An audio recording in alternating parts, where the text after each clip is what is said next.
wrestling Hall of Fame coach Bob Bull Sullivan. In his 10th season at the Lions football helm, Coach Stevens' career record now stands at 93 wins and only 13 losses, including 8 division crowns, 5 state titles, and 3 national championships. At this time, the EMCC President, Dr. Tom Huebner, will present Coach Stevens with a game ball commemorating the Lions' historic victory earlier this season here at Sullivan Wyndham Field.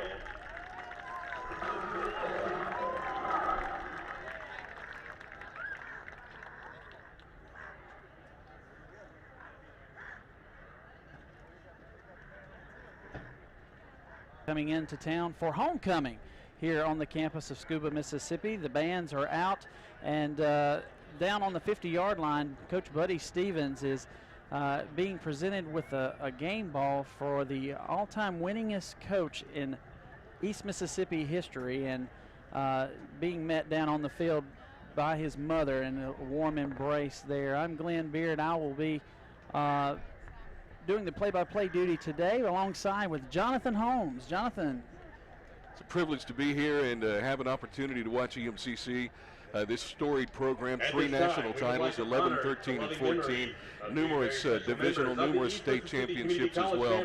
The thing that we notice as far as weather, we've got overcast skies, some clouds up above, and pretty stiff wind that's blowing from the south to the north. So anytime a field goal is being kicked to the south end zone, it's going to have a difficult time against the wind. But other than that, it's a beautiful day for football with the overcast skies and the breeze blowing, temperature currently in the 70s. Absolutely. It is homecoming here on the campus of Scooba, Mississippi at East Mississippi Community College, and the band is all decked out, and the crowds are dressed in their Sunday best as well, and the girls will be dressed in their gowns, and we'll get to see all those homecoming festivities at halftime.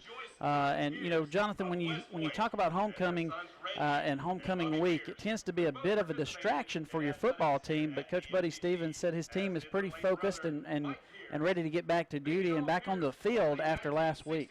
Yeah, after a loss, that's the one thing you want to do as a team and a coach. You just want to get back out there and make something happen. And this team is going to come out focused tonight. They're going to come out ready to play.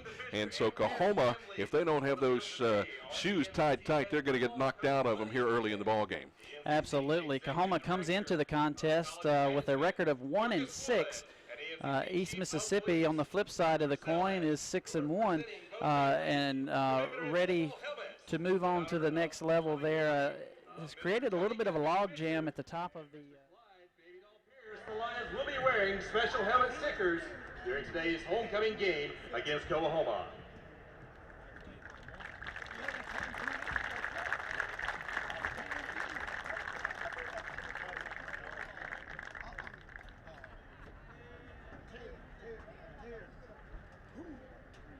It's football time in Scooba, Mississippi. Ladies and gentlemen, welcome to Sullivan Wyndham's Field for today's MAC-JC matchup between the Coahoma Community College Tigers and your defending MAC-JC East Mississippi Lions. Running the table down there, but also has, I think, Jones left, and those teams down south, Jonathan, are no slouch. As you see, Hines ranked as high as number 4 in this week's National JUCO poll. Yeah, just looking through that JUCO poll, you see lots of Mississippi teams, but Iowa Western, a team that has 8 first-place votes, they're sitting atop the poll. Arizona Western, Trinity Valley at 3, Hines, you mentioned, at 4, Blinn Community College at 5. Then you have Northwest at 6. East Mississippi fell from number 1 to number 7. Still point-wise, they look very good as far as continuing to be able to move up the polls, but it's going to start with today coming in and getting a decisive win against this Coahoma ball club. Well, speaking of the polls, Jonathan, I've got to ask you this. You've been around football your whole life, as I have. With East Mississippi's loss last week against Northwest, it moved Northwest up to number 6 in the country and dropped East Mississippi from the 1 spot down to the 7.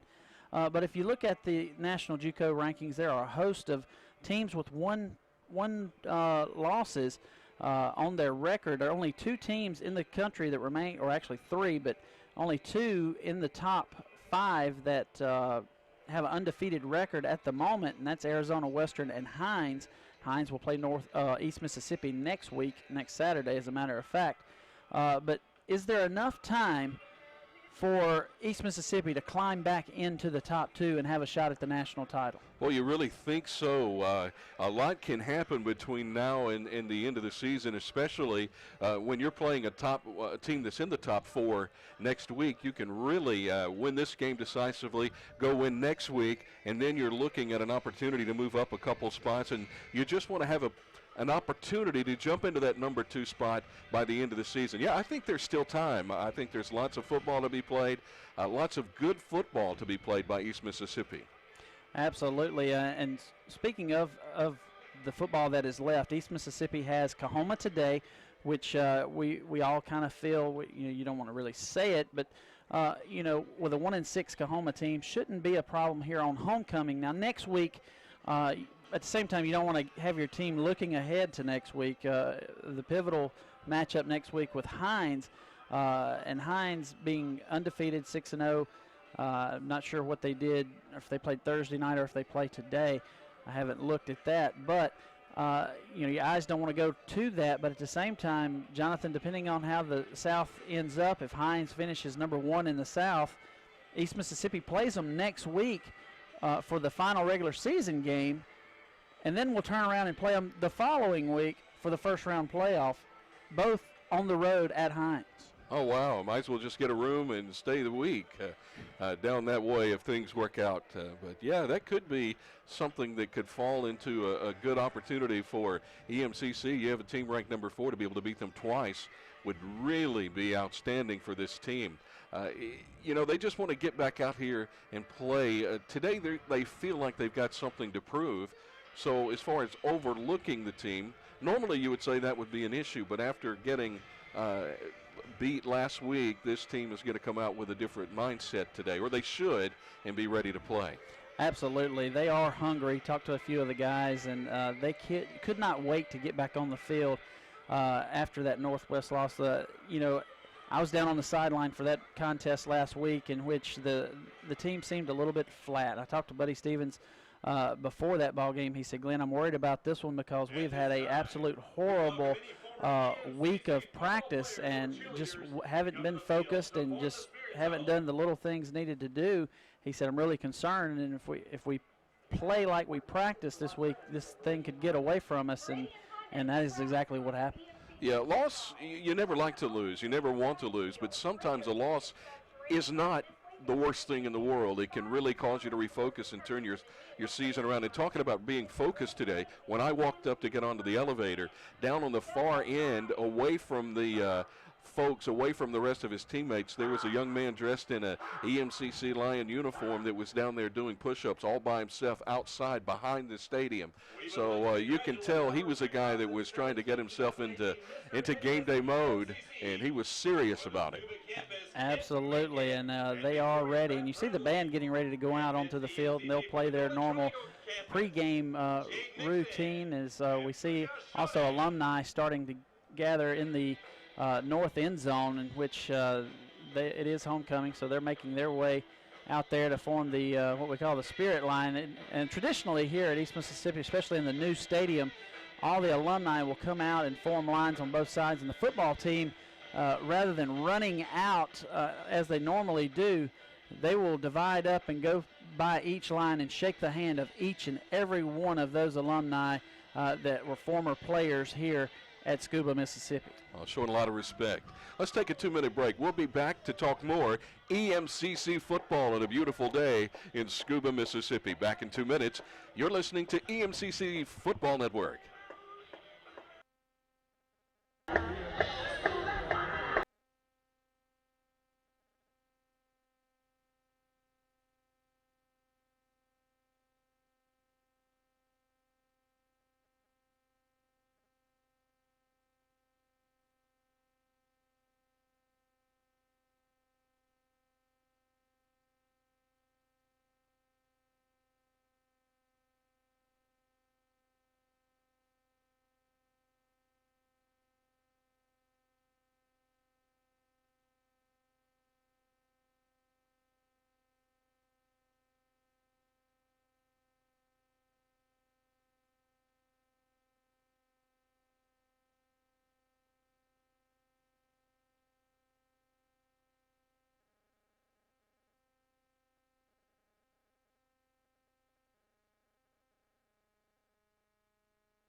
Mississippi, today's contest between the homestanding East Mississippi Community College Lions and the visiting Coahoma Tigers. And Jonathan, let's talk statistics. Coming into today's contest, East Mississippi brings that high-powered spread offense in against the Coahoma team that, doesn't really light up the scoreboard.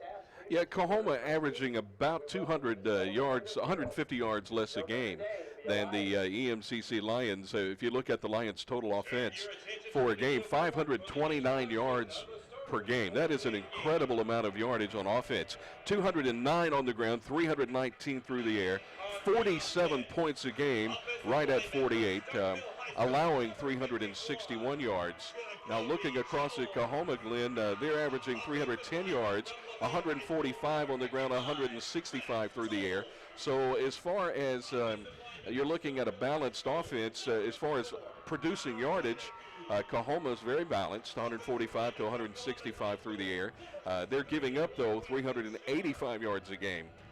Their quarterback is a very tall young man from Knoxville, Tennessee, about 6'4", 268 pounds, and he is throwing the ball with a 49% completion percentage. So he's not throwing the ball extremely accurate. He's got 3 touchdowns and 10 interceptions. And for the Lions, it's all on the back of Lindsey Scott Jr. You've seen him play all year, 66% through the air, 307 yards per game. So a guy that can really move the football. Absolutely. Let's talk a little bit more about Lindsey Scott Jr., Jonathan. He transferred in from LSU about a week and a half before the season began, the first game we were kind of concerned because you could tell the chemistry wasn't there with the wide receivers. The timing routes were just off. It just was not gelling at all.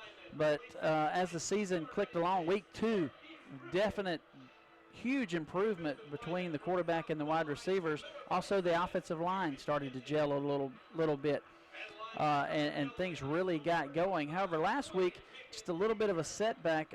Although Lindsey Scott didn't have a whole lot of time to throw the football, but did some wonderful things with his feet, but at the same time kind of got happy feet, Jonathan, in which, we've talked about this before. The quarterback gets happy feet. He kind of pushes the X button and gets out of the pocket before he needs to, where he could hold it just maybe a half second or a second longer, and the receiver will be there, but was just quick to go to the scramble and run, and that kind of created some problems. Yeah, you'll see quarterbacks from time to time that perform better when they are scrambling and running for their life. Lindsey Scott, one of those guys that really needs to set up and look off to his different reads. It's a pretty complicated offense that he is in charge of, an offense that does a lot of things. And so he's got an opportunity to look at different receivers in different situations. When the offensive line is doing their job and holding the defense back, then he's got an opportunity to throw the ball. But you think today Coahoma is going to be coming with, I think they're going to blitz. I think those linebackers are going to be coming. I think they're going to bring a safety, a cornerback. They're going to do some things to try to get him uncomfortable and make him throw before he's ready. All right, Jonathan, they're getting ready to do the invocation and the playing of the national anthem. So at this time, we'll take a 2-minute break and come back, and we'll have the starting lineups. You're listening to the EMCC Football Network. Pray with me. Dear Heavenly Father, we praise you, we love you, we thank you, especially for East Mississippi Community College. We thank you for our leader, our president and visionary, Dr. Tom Hubner. We thank you for this incredible, intellectual, and gifted staff and facility and faculty here assembled on this hallowed grounds of this institution of higher learning. We give you all the praise, O God. As we assemble today for our homecoming, Lord God, shower your grace and blessing upon all who participate. Be with the players, the coaches, the band, its leaders, and all the students.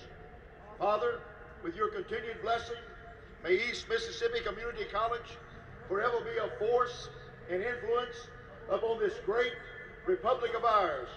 May the students of this institution, past and present, always work for freedom and justice for all. Now bless the USA, Bless the great state of Mississippi. Bless East Mississippi Community College and the festivities we're about to enjoy. In Jesus' name, amen. That's crowd mic right there.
Opportunity here for folks to gather at homecoming and to watch a good football team perform today. Two good football teams from the state of Mississippi, and just looking through the polls week after week after week, it's full of teams from Mississippi over the last several years.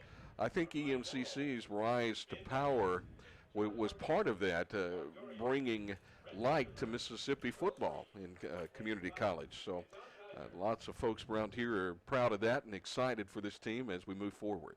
You're exactly right, Jonathan. East Mississippi's success over the years, especially the last 10 years that Buddy Stevens has been here, has really boosted the Mississippi JUCO organization amongst the national ranks. And when you look in the top 20 as of this week, you've got Hines, Northwest, East Mississippi, Jones, Mississippi Gulf Coast, all in the top 20 in the country.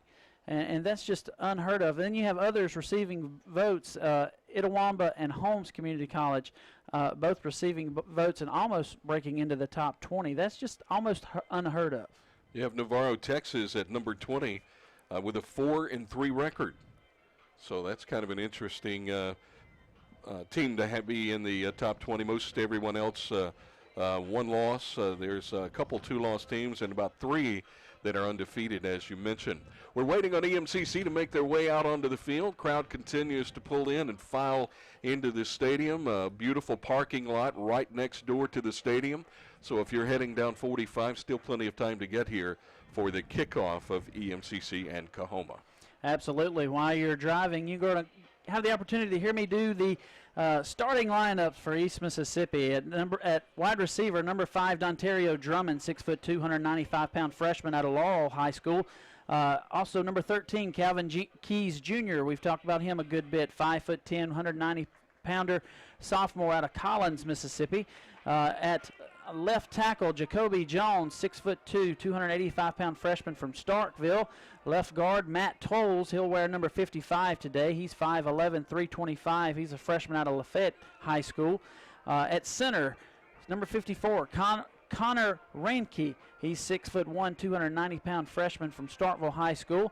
At right guard, number 63, LaQuinston Sharp. He's 6'3", 315-pound freshman out of Columbus High School. At right tackle, number 75, Walter Barnes. He's 6'2", 275, sophomore from Charleston High School. At the other wide receiver, number 3, Kirk Merritt. He's 6 foot even, 210 pounds, sophomore out of Destrehan, Louisiana. And Jonathan, Kirk is a he's a track star, if you will. He ran track at he's a sprinter from Oregon, reverse transferred from Oregon, which is obviously a track location, and Texas A&M as well. So he's been part of both of those programs, and you'll see him today, and you'll really notice the speed when he breaks loose. Also, continuing at wide receiver, number 12, Brandon Rogers, a 5'10", 170-pound sophomore from Mobile, Alabama. And then the quarterback, number 18, Lindsey Scott Jr., 5'11", 210-pound freshman from Zachary, Louisiana. He was the Gatorade Player of the Year from Louisiana High School, reverse transfer from LSU. And then number 8, Terrell Price. We've talked about him all year. At one time was the leading scorer in the nation, touchdowns for running backs, 6 foot, 220-pound sophomore from Lafayette High School. On the defensive side of the football, that left end, number 92, Aaron Boatwright, 6'5", 235-pound sophomore from Manning, South Carolina. A defensive tackle, 43, Cole Baker, 6'3", 275, sophomore from Birmingham, Alabama. Nose guard, 96, Marquise Griffin, 6'3", 325 from South Leak Central High School. He's a sophomore. And then at right end, Eric Kitchen, number 44, 6'2", 245-pound freshman from South Panola High School. At the Sam backer, 25, Dwayne Pickett Jr., 6'1", 185-pound sophomore from Callaway High School. At the Mike backer in the middle, number 34, Emmanuel Bridges, 6'2", 225, freshman out of Noonan, Georgia. At the wheel linebacker, number 33, Tyree Evans, 6'2", 210-pound sophomore from Wayne County High School. And Jonathan, you'll call his name a lot as he's all over the place. And another name you'll call a lot, number 23, Duke Upshaw, 6 foot, 185-pound cornerback. He's a sophomore out of Baldwin High School. At strong safety, number 44, Denzel Bonner, 6'2", 205-pound sophomore from Wayne County High School. And then at free safety, number 9, Jaquez Atkins. He's 5'9", 185-pound freshman from Starkville High School. And at the other cornerback, number 6, Ty Williams, 5'11", 175-pound sophomore from Charleston High School. And then let's look at the specialists, the guys that are the real athletes. At kicker, place kicker, Taylor Crabtree, number 30, 5'8", 170-pound sophomore out of Van Cleve High School. Handling kickoff duties, number 26, Grayson Pontius, 6'2", 205-pound sophomore, reverse transfer from Marshall University. Biloxi High School was his high school. And then punting today will also be number 30, Taylor Crabtree, who handles the place kicking. Or we may see Grayson Pontius depending on the situation. Pontius has the strong leg, can really boom it, but Pontius, and the difference in those two, Pontius' operation time's a little bit longer. He's a 3-step punter rather than a 2-step punter. I know you're sitting there wondering that. Punt returns today will go to number 3, Kirk Merritt, and also number 21, DJ Clanton. Our kickoff returns will also be handled by Merritt and number 14, Mike Williams. And long snapping duties, number 46, Raleigh Wood IV. We call him Reeve. He's 6'2", 210-pound sophomore out of Grenada High School. Jonathan, and I've caught some snaps from him. I've had the opportunity, and I compare him to the snapper that I had at UTEP, who spent the last 15 years in the league. He is that good, has that potential. He's not quite there speed-wise, but he's getting close as far as snapping the ball back there. So he's a really talented young man. And holding will be number 24, Braden Boykin, 5'7", 160-pound freshman from Madison Central High School. The referee has the captains at the center of the field. EMCC in the chrome helmets, white jerseys and pants, the silverish gray numerals with gray piping. As far as Coahoma, they're in the maroon helmets, maroon jerseys, and the gray pants. And the officials are talking out there, Glenn, and you can probably see better than I can, but they are talking with the players, and they're about to flip the coin. Yeah, they're going over the paper, rock, scissors, it looks like. But usually the visiting team has the opportunity to call the coin toss, and looks like maybe, I can't tell who won it yet. Looks like Coahoma won the toss and has the option to either take the ball or defer to the second half. And the White Hats has the teams going. East Mississippi won the toss and has elected to receive, so Coahoma will kick from the clock. So we are about 2 minutes from kickoff. Let's take one more timeout and then come back and get ready for the kickoff here in East Mississippi. You're listening to the East Mississippi Football Network.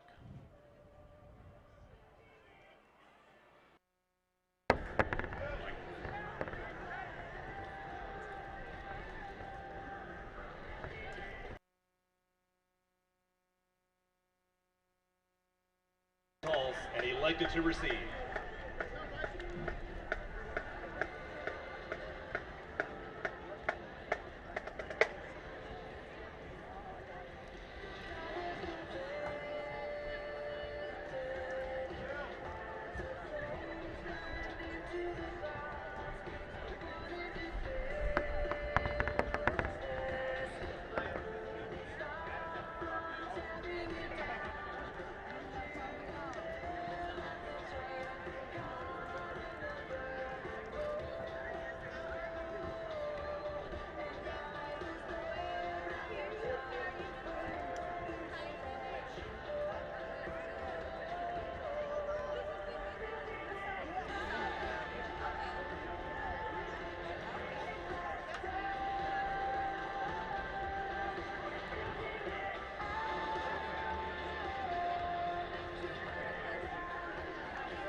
Conclusion as the teams are now making their way onto the field. Coahoma ran across the field to the far side. EMCC comes through the line of alumni shaking hands, and they will gather on the near side as Coach Buddy Stevens gets his team focused and ready for the opening kickoff. Jonathan, today East Mississippi in the homecoming festivities can't get caught up in all the activities, still has to take care of business. Let's hear your keys to the game. Well, of course, keys to the game, you got to control the football. Don't turn it over. And you really want to keep the defense off the field if you're EMCC. For Coahoma, it's the same thing. They want to control the football. They want their offense to stay out on the field, to be balanced as they have yardage-wise throughout the season. And they're looking to get some big plays. They're looking for turnovers. Absolutely, and my keys to the game, East Mississippi's got to get back to what they do and do best, and that's just handle the football and get into a rhythm offensively, and then don't let up. Put the pedal down and ride all for the remainder of the evening, and things will turn out rather well. So we're getting ready for the kickoff. Both teams are officially onto the field, and now East Mississippi's kickoff return team will get ready as they are gathered around Coach Buddy Stevens. Everybody doing the last count to 11 on the sidelines. Coahoma dressed in their charcoal pants with maroon jerseys, white letters, and maroon helmets with the triple C's on the side with the tiger on the side. East Mississippi, as Jonathan's already told you, is in their all-white uniforms. All white pants and white jerseys with the chrome letters and the chrome helmets with the EM on the side. So we're ready to kick this football off. Coahoma will put the foot in it. High end over end kick's going to bounce at the 20-yard line, picked up by number 3. I think that's Kurt Merritt. He's going to go across the formation to the near side. He's at the 30-yard line, now going to stick his foot in the ground and go towards the south end zone, and will be tackled at the 35-yard line. The kickoff was returned On Merritt, on his return, he really did a nice job coming to the near side. Coahoma thought they were going to him into the sidelines. Well, he just stopped, went back to the left, kept the play alive, and picked up about 3 or 4 more yards. All right, Jonathan, this will be your first JUCO game of the year. Get ready for quick and fast-paced offense. East Mississippi going from left to right if you're looking at your radio. 4 wide receivers, 2 to each side. Shotgun formation for Lindsey Scott. He takes the snap, looking to his left. Going to fire it. Pass is going to be intercepted by Coahoma at the 40-yard line, but then fumbled back, and East Mississippi's going to recover that fumble. So a double swap right there in possession gets East Mississippi the football back. Yeah, Jacoby Jones hit the player that intercepted the ball and hit him hard, and he dropped the ball. EMCC jumps on it, so there will be a double change of possession, so it will be 1st down and 10 again for EMCC at their own 35. So actually an identical spot from the previous play. You just get to redo it, but a lot of traffic in between. I couldn't tell. It's hard. Help me with the numbers today, Jonathan, if you can. 4 wide receivers for East Mississippi, 2 on each side. Scott in the shotgun formation has Price to his left, and penalty flags come flying in at the 35-yard line. And it looks like it's going to go against East Mississippi, probably a false start. On that last play for EMCC on the interception, the quarterback just threw the ball right into the hands of the defender. Apparently there was a read that went wrong with the wide receiver out there as he ran a different pattern than the quarterback was expecting. Same formation, 4 wide receivers, 2 to each side. Brings the man in motion from left to right. And going to throw the tunnel screen, this time to number, I think that's number 12. That's going to be Brandon Hodges, and he's going to be hit and dropped at the 29-yard line. So he'll actually lose another 2 yards. It'll bring up 2nd down and 15 for the Lions. Davion Taylor reading that from his linebacking position at 6'3", 220 from Magnolia, Mississippi. He saw what was going on and was able to close that gap very quickly. Lions are going to stay with that balanced formation, 4 wide receivers, 2 to each side. Lindsey Scott in the shotgun, Price to his right, going to step back, take the shotgun snap, now stepping forward as he's being pressured, and he's going to step across the line of scrimmage, pick up about 2 yards before he's tackled by the ankles.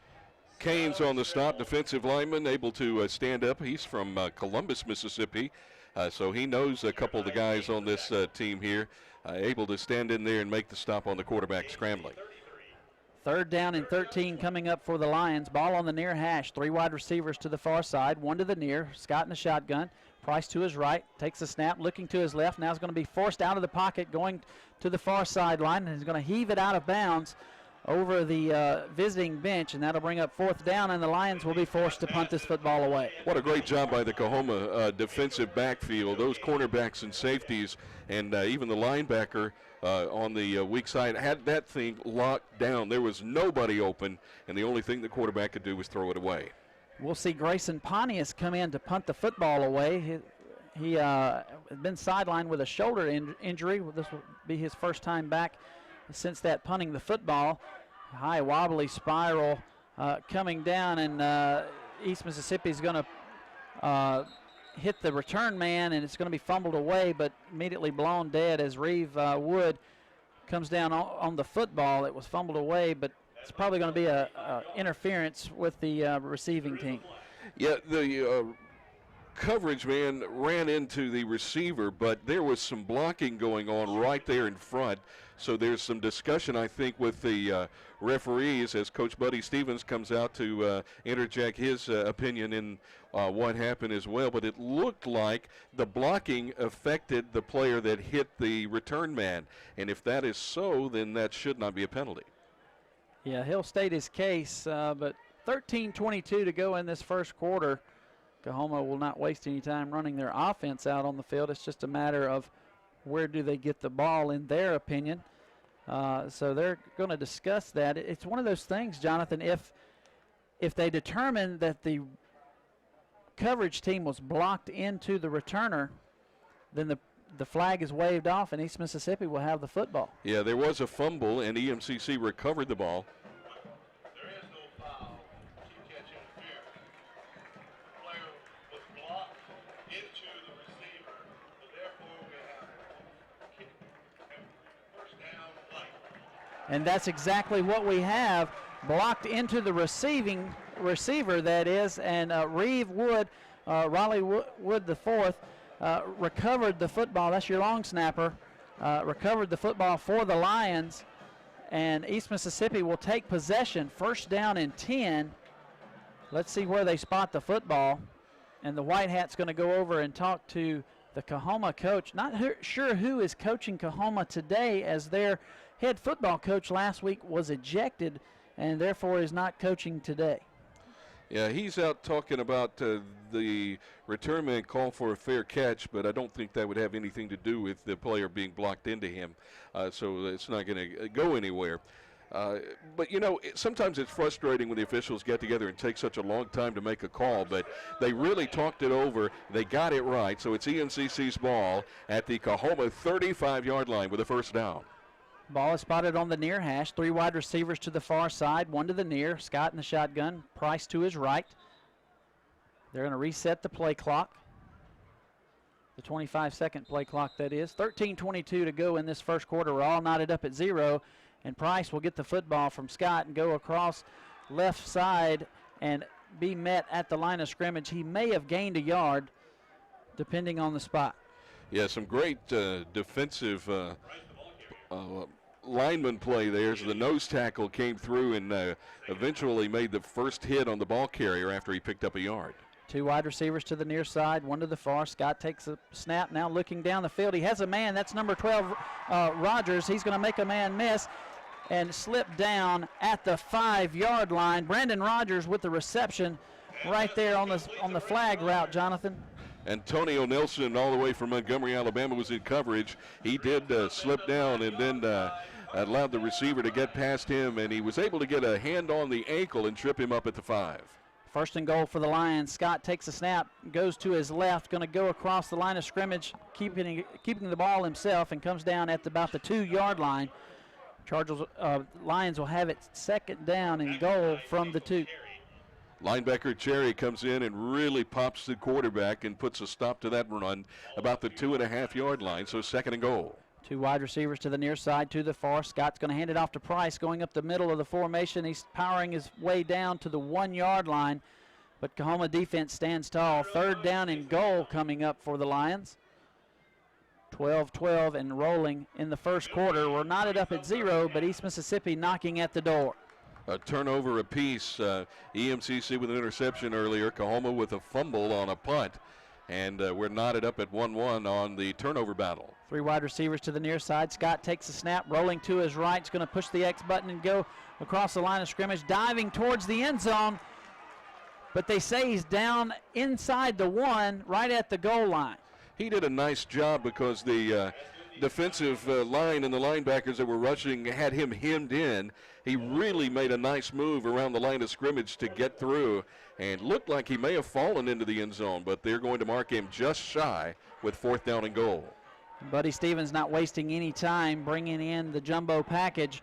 2 wide receivers, 1 to each side, extra tackle in the ball game. Scott takes the handoff and gives it to Price, and Price, this says no problem, touchdown, EMCC. Price follows that offensive line who got a nice push, pushing the Coahoma defensive front back into the end zone. Nothing to it. He just gets the ball across the goal line now for the extra point. I stand corrected, Jonathan. That was Tamaris Connor that came in at quarterback right there, what they call the Wildcat formation, but Connor's also another quarterback, if you will, but he'll line up at wide receiver, but gave him just a little bit different look. Taylor Crabtree in to try the extra point. And the snap is back, the hold is down, the kick is up, and it is good. Lions lead 7-0, 11:14 to go. Back in 30 seconds with the kickoff. You're listening to the EMCC Football Network.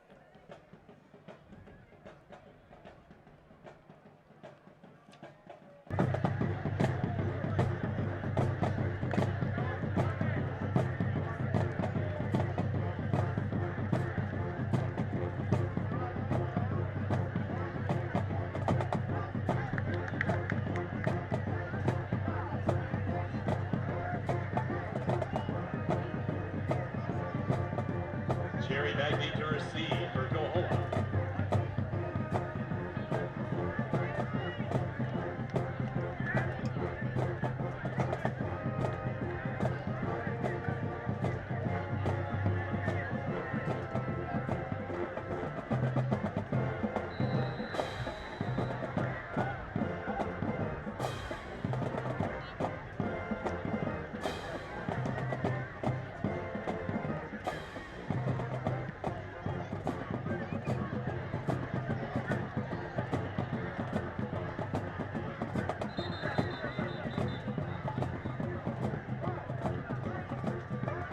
His kick sails out of bounds at the 11-yard line. A They'll 54-yard take kick. it back up There around is the the flag. 35-yard line. So they'll have it with the first down and 10. Not something you want to do as a kicker. A good thing is you keep it away from their return team. The bad thing is they get good field position to start. So Coahoma will come in for their first offensive possession of the football game. The quarterback will be number 15, Trey Mitchell, according to our depth chart. He's a freshman, and he stands at 6'4", 224. He's out of Knoxville, Tennessee. Coahoma's going to go 3 wide to the far side of the field, 1 to the near, and hand the football off to the running back coming across left tackle. He'll be hit and dropped in the backfield. Looks like number 6 on the tackle for the Lions. That's number 6, Ty Williams. Ty comes from this cornerback position on the near side, read that handoff, and just skirted around that tackle and dove and made a nice stop and stopped the running back. So no gain on the play. 2nd down and 10 coming up for the Tigers of Coahoma. Coahoma gets in the huddle, something you don't see a whole lot here on the JUCO ranks, but also that's some of the best offense there is because you're keeping East Mississippi's offense off the field and taking more time. 2 wide receivers, 1 to each side. Quarterback takes a snap, looking in the flat. Pass intended for number 87, Joseph Harmon, but it falls incomplete. It'll bring up 3rd down and 10. Yeah, just trying to find that tight end out there. The running back in there that time was also listed as a wide receiver. McLaurin, he's about 6'3", around 200 or so pounds, so a pretty good-sized young man. Nobody picked him up as he came out of the backfield, so that's something that we can look for them to come back to that at some point. Yeah, Nelson, he's also, as you said, he's listed as a DB as well. So Coahoma, they have several guys. They'll throw all over the field. 4 wide receivers, 2 to each side. Shotgun formation, takes a snap, and the receiver, number 2 receiver in the middle of the field, falls down. Pass intended for Ja'Shawn Foster. And it'll bring up 4th down for the Tigers, and they'll punt the football away to East Mississippi. Glenn, he was open, but it would have been quite a distance shy of the first down, so EMCC would have had an opportunity to close on that tackle. But nevertheless, it is 4th down and 10, and Coahoma will punt this one away. A little bit different style of punting formation as they have 2 punters back there, it looks like. Jonathan standing side by side. So now they shift to a spread punt formation, but still have the 2 punters, and they're going to rugby style punt it. A side winding punt will be caught and fair caught by Kirk Merritt at the 30-yard line.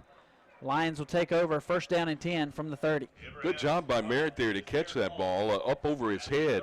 That ball had a weird side spin, as you see oftentimes with those rugby-style kickers. But I can say of all the years I've watched football, that's the first time I've seen a dual punting situation. I have never in my life seen that as well, and I've drawn up some crazy stuff in my day, but I haven't never thought about that one. Yep. I've seen 2 kickers approach the football on the kickoff. 3 wide receivers for the Lions to the near side, 1 to the far. Scott in the shotgun, has Price to his left, going to take the snap, looking deep down the field now, not finding anybody, going to scramble and keep it himself, goes across the line of scrimmage. No, not quite across the line of scrimmage as he throws it out of bounds and falls incomplete. Will bring up 2nd down. He was outside the tackle box, obviously, as no flag was thrown. Great pursuit that time by Taylor from the linebacking position in the middle. He was able to get through the line of scrimmage and come from behind the quarterback as he made a nice move just to keep the play alive and then had to throw it before he had a receiver. Balance formation, going to hand the football to Price, going off left tackle, and he gets outside the tackle box, but is tackled down at about the 32-yard line. Gain of 2, but penalty flag comes flying in. Probably indicates the area of a hold, would be my guess. Yeah, he was thrown right into where the linemen were blocking for the running back on the far side of the field.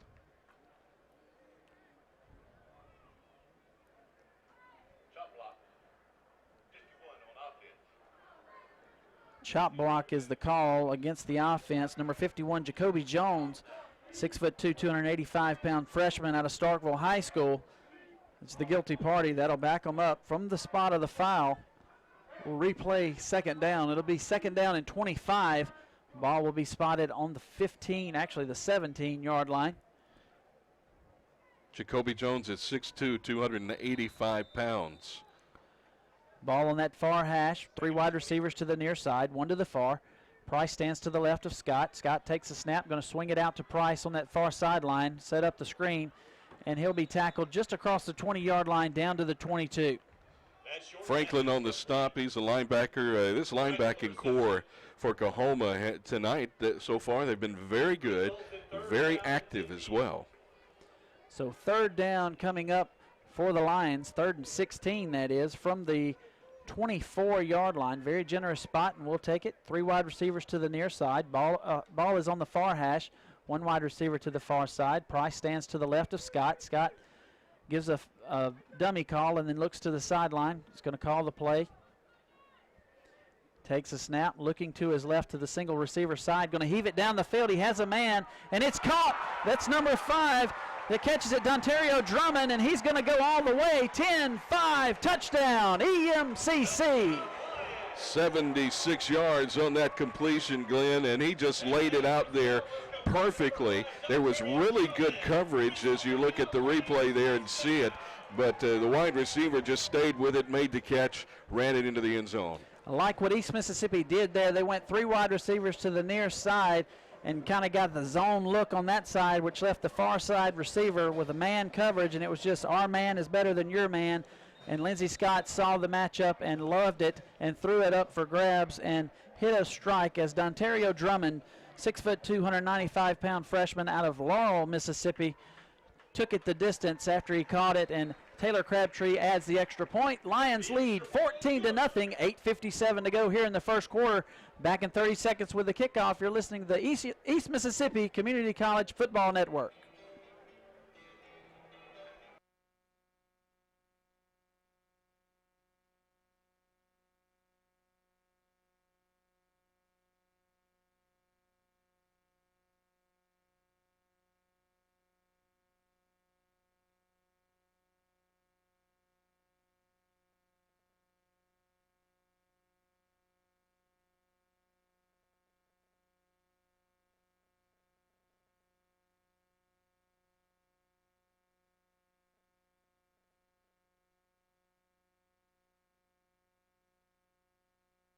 To Scuba, Mississippi, where the East Mississippi Lions lead 14-0, 8:57 to go in the first quarter. Grayson Pontius ready to kick the football off as he approaches and will put his foot in it. High end over end kick's going to go sideways and go into the end zone about 8 yards deep, and Coahoma will wisely take a knee in the end zone and bring it out to the 25-yard line to start their next offensive possession.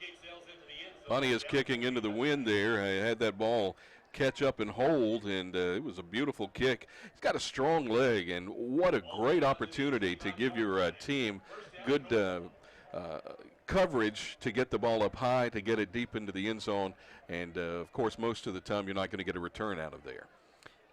Pontius listed as 6'2", 205 pounds out of Biloxi, but he's a reverse transfer from Marshall. Coahoma comes out in the I formation, going to hand it off to number 4, going across right tackle. That's Josh Johnson on the carry. He'll be tackled after a gain of about 2. A host of Lions in on that tackle. Yeah, the Lions defensive front really ganging up on the ball carrier there as he crossed the line of scrimmage. The defensive tackle and the linebacker right there to make the stop. They say he picked up 3. It'll bring up 2nd down and 7. Ball is spotted on the 28-yard line on the far hash. 3 wide receivers come to the near side, 1 to the far. Mitchell will be in the shotgun formation for Coahoma. Has Johnson standing to his left, going to fake it, now throw it to the far side of the field and overthrows the intended receiver, Jashawn Foster. Threw it a little bit high, and Foster's listed as 6'6", 215, and he threw it way over his head. Joseph Anderson there in coverage. He's listed at 6'3", so a good size safety. He was back there in coverage, and he was closer to the ball than the wide receiver was. So 3rd down coming up for the Lion defense. Ball is still on the 28-yard line, far hash. Coahoma's going to stay with that same formation. 3 wide receivers to the near side, 1 to the far. Mitchell will be in the shotgun. Has Johnson standing to, Johnson standing to his left. Takes a snap, looking to the three receiver side, going to throw it at the number 2 receiver in the trips formation. That's number 11, Eric Moore, but it falls off the hands of Moore. Good coverage by East Mississippi, and will bring up 4th down from the 28. Yeah, Dwayne Pickett was there in coverage, but he didn't turn his head around quite as quickly as he could have because he was there to make a play on the ball. Quarterback saw his back to him and tried to just inch it in there, and the ball was incomplete. 4th down, and the EMCC is going to get it back here with an opportunity for a big return. So 4th down and 7 for the Tigers. They get back in that unorthodox punting formation with 2 punters, and then they spread. They leave 3 linemen in the middle of the formation, and they snap it back to the punter, and he kicks it off the ground. That's going to be a penalty. It should be a penalty, and it's going to take a Tiger roll from the 43-yard line, and that is actually a penalty, and now they throw the flag back at the 16-yard line. Jonathan, you cannot kick the ball off the ground unless it's being held for a field goal. Yeah, and he, the referee probably had to think about that as much as we've been thinking about those 2 punters back there. That's the first time I've seen that as well, but the ball hit off his fingertips, stopped on the ground right in front of him, and instead of picking it up, which would have been blocked had he done that, he just simply kicked the ball off the ground and got a pretty nice kick all the way down to the 37-yard line, but it's going to come back, and we're going to have a re-kick here. My question is it a spot foul from the kick or from the line of scrimmage? And what is the consequences? Is it a personal foul, 15-yarder? We'll find out. Let's see how the white hat calls this. He didn't give a motion, but it's an illegal kick against the kicking team. Half the distance to the goal. It is a from the spot of the foul penalty. It's a 15-yarder, but considering where it took place, which was on the 16-yard line, they will mark it half the distance to the goal, and East Mississippi will have the football, I believe. No, they're going to re-punt it. Mm-hmm. The last 2 punts that I've noticed, Glenn, from Coahoma, the long snappers really getting some air under the ball, so EMCC is able to get good pressure back on the punter, and it looks like now more of a standard punting formation from Coahoma. So Coahoma will punt the football away. The punter stands 5 yards deep in his own end zone with the shadow of the goalpost. That's not a good feeling. Here's the snap, and he's going to punt it away, and it's going to be blocked. East Mississippi blocks it. Number 33 for the Lions catches it and is going to run it in. That's Tyree Evans with the punt return after the block. And the Lions are going to add 6 more points, 20-0, 7:47 to go in this first quarter of play, pending the extra point. That's a big play there. Great job. Didn't see who got the block, but the ball just flew straight up into the air, and he caught it and took it in from about 10 yards out on that return. So a great job of him being alert and aware of that block punt. Tyree Evans, he's listed as a linebacker, but playing on the special teams right there, caught the deflected punt in midair at about, I'd say, the 15-yard line or so, Jonathan, and took it in for the touchdown, as Coahoma's coverage team had already gone way past Tyree there, and the Lions get an easy touchdown, 20-0. Crabtree in to try the extra point. The snap is up, the hold is down, the kick is true. 21-0 is your score. 7:47 to go in the first quarter of play. You're listening to the EMCC Football Network.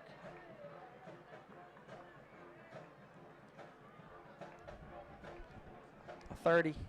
So that's 2 special team breaks on the punt that was fumbled where we recovered it, and then that punt that was blocked.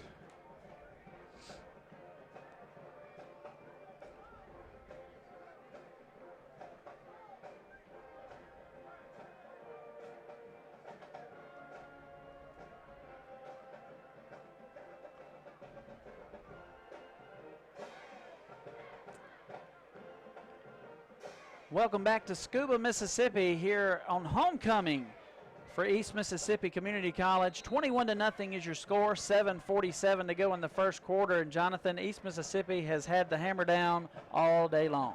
Yeah, defensively and on special teams, those phases are really working well.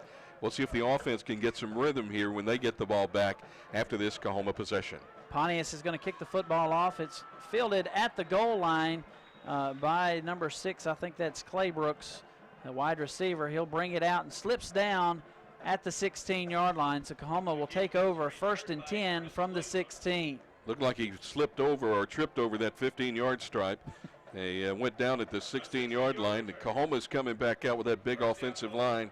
And they're going to see if they can get some things going. EMCC's defenders, they've been covering the pass extremely well. The cornerbacks, the safeties, and linebackers all doing a good job picking up their men. So it's been difficult for Coahoma to complete a pass.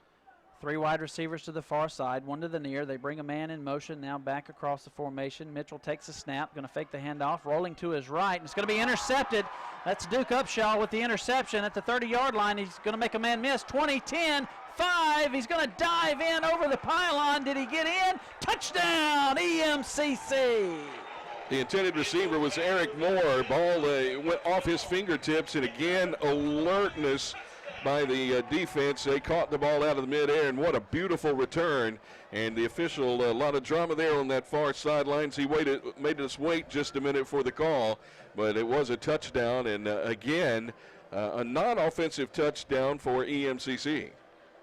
East Mississippi, Duke Upshaw right there, caught the interception at about the 32-yard line and hit that far sideline and had a convoy of blockers in front of him and was able to dive over the pylon on that far side of the field in the south end zone and get in for the touchdown. 27-0 our score, 7:23 to go. The extra point by Taylor Crabtree is up, and it is good. 28-0, 7:28 to go in the first. We'll be back in 30 seconds. You're listening to the EMCC Football Network.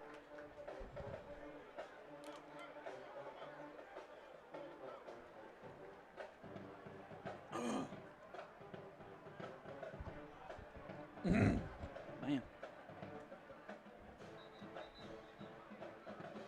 It may be 100-0 if they don't run the clock.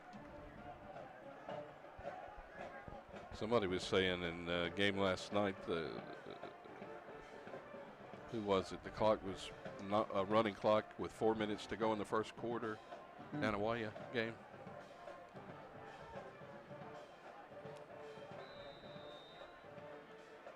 Welcome back to Scuba Tech as East Mississippi leads 28-0, 7:28 to go in the first quarter. Grayson Pontius ready to kick the football off to Coahoma after the Duke Upshaw interception and touchdown, pick 6. He's going to kick it. It's going to be fielded at the 5-yard line by Antonio Nelson. He's going to make a man miss and get across the 20-yard line and go out of bounds at about the 28-yard line. Tigers will take over 1st down and 10 from the 28. Your job on the return as the return man is to make the first guy miss, and he really made a nice move on the initial coverage wave that came down from EMCC, made a miss, and got some positive yards up to about the 28-yard line. So Coahoma have it, 1st down and 10, but you've seen some of the Tigers already with their heads hanging, shaking their heads, walking on and off the field, so they're a little bit down, trailing 21-0 with 7:21 to go in the first. They're going to get a little bit more conventional set here offensively. 2 tight ends, I formation, going to hand it off to the tailback, going across left tackle. He'll be hit and dropped after a gain of about 1 down to the 29-yard line. Really like the defensive effort from Ty Williams there, coming low and making an initial hit on the running back. 7 minutes to go in the first quarter of play. 28-0 is your score. Coahoma's getting in the huddle, and they're not going to speed things up there, if you will, offensively. They're trying to just get to the halftime at this point. Things have been gone downhill since leaving the locker room. 3 wide receivers to the far side, 1 to the near. Going to hand it off to Johnson going up the middle, and he'll be hit by a host of Lions. I think Tyree Evans was the main one. Comes down on the tackle. 3rd down and 5 coming up for the Tigers. Ball will be spotted at the 34-yard line. Braden Boykin comes in and finishes that run off. And that's what you have to do. You got to get somebody to make that initial hit, and you got to have guys ready to finish the play. 2 wide receivers go to the far side. Actually, 3 wide receivers to the far side. 1 to the near. Mitchell will be in the shotgun. Has Johnson standing to his right. Ball in between the hashes. And penalty flag's going to come in, and that's going to be a delay of game against the offense.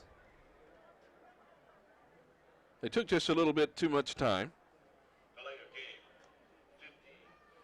You know, Jonathan, in a game like this, it's 28-0, and it's still 6 minutes, or actually 5:51 to go in the first quarter. Can you imagine the conversations in that offensive huddle? Yeah, it's probably not very good. Thankfully, I haven't been in that type of situation, but it gets I have been as far as a coach sometimes on that side of the ball, and it gets pretty frustrating really quick. 3 wide receivers go to the far side, 1 to the near. It's 3rd down and 10, ball on the 28-yard line. Mitchell takes a shotgun snap, looking to his left. Now going to be forced out of the pocket. It's going to be hit from behind, and that's going to be number 20, I believe. No, not number 20. It's hard to tell those chrome numbers. Yeah, it was hard to tell who it was, but I believe making that stop was. Yeah, that's going to be 34, Emmanuel Bridges, the linebacker. 4th down. And that'll Terrence Crabtree, maybe? No, he's the place that's kicker. The place kicker. It was Bridges. So he'll be credited with a sack as he loses 3 yards. 4th down coming up for Coahoma on the 26-yard line. They're going to snap it and kick it away on the rugby-style punt. It's going to hit and take a tiger bounce at the 48-yard line and go out of bounds at the 46. And that snap was wide right as the punter had to track it down and be a wide receiver right there. And the Lions offense will come out on the field for an offensive possession. 4:33 to go. Actually, 4:33 to go here in the first quarter. Lions have the football, 1st and 10 from the 46-yard line. EMCC would like to get a little bit of rhythm here on offense. Of course, we've had a defensive touchdown, a special teams touchdown, so they'd really like to hold on to the ball here and get some rhythm. 4 wide receivers, 2 to each side. And Scott's going to take the snap and throw it to the wide receiver. That's number 14, Mike Williams. It makes an outstanding catch at the 40-yard line, and he's going to be sandwiched by 2 defenders from Coahoma, but he hangs on to the football, thankfully. The ball is down at the 35-yard line. East Mississippi not wasting any time. 2 wide receivers to the near side, 2 to the far. Ball on the far hash, and Scott's going to take the snap, call his own number, go up the right side. He's going to make a man miss, gets down to the 20, now kick back out to the far side of the field, inside to the 15, down to the 14-yard line, where he'll be going out of bounds. 4:09 and counting in the first quarter, 28-0, EMCC lead. Really good instincts there by Scott as his body position was really good when the defense was trying to come in with the hits. He really put them in a negative situation, and he was able to spin free a couple times, get big yardage. 1st down and 10 for the Lions. 3 wide receivers to the near side, 1 to the far, ball on the far hash, going to hand it off to Mark. And he's going to go across left tackle. He'll be hit inside the 15 down to the 14-yard line, maybe 13, depending on the spot. 2nd down and 8 coming up for the Lions. We've played the entire first quarter of the ball game so far on the south end of the stadium. 4 wide receivers again, 2 to each side. Mark stands to the right of Scott. Scott takes a snap, now going to call his own number. Rolling to his right, looking for a man, has a man in the end zone. Pass intended for number 1, or actually 14. That's going to be Mike Williams. But Williams unable to get to the football as a defender hit him as he reached out. Yeah, another receiver was behind him as the ball was thrown just a little bit high, and it looked like it hit off his shoe top right in the back of the end zone. He definitely was not expecting that pass, and we've got a timeout on the field. Timeout on the field. We'll take that timeout with them. Back in 1 minute. You're listening to EMCC Football Network.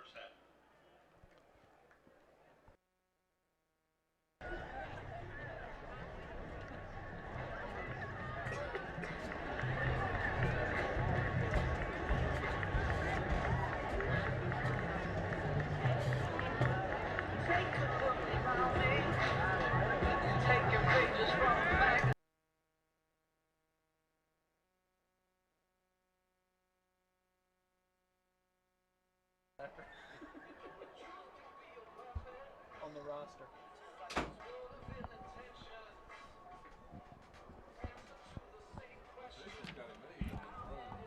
Huh?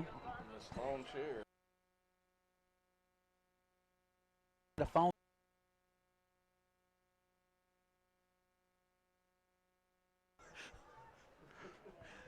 Bring it back quick.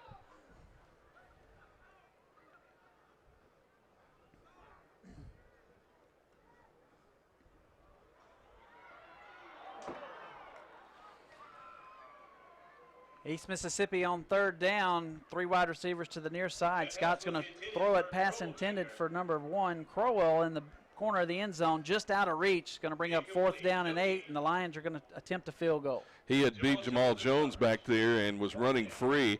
Quarterback threw it just off his fingertips. Would have been a great catch, but probably one that the wide receiver feels like he ought to have caught. 3:21 to go in the first quarter, 28-0. Taylor Crabtree in to try a 30-yard field goal. Snap is down, the kick is up, and it is good. So add 3 more points, 31-0 in the score. 3:17 to go, back in 30 seconds. You're listening to EMCC Football Network.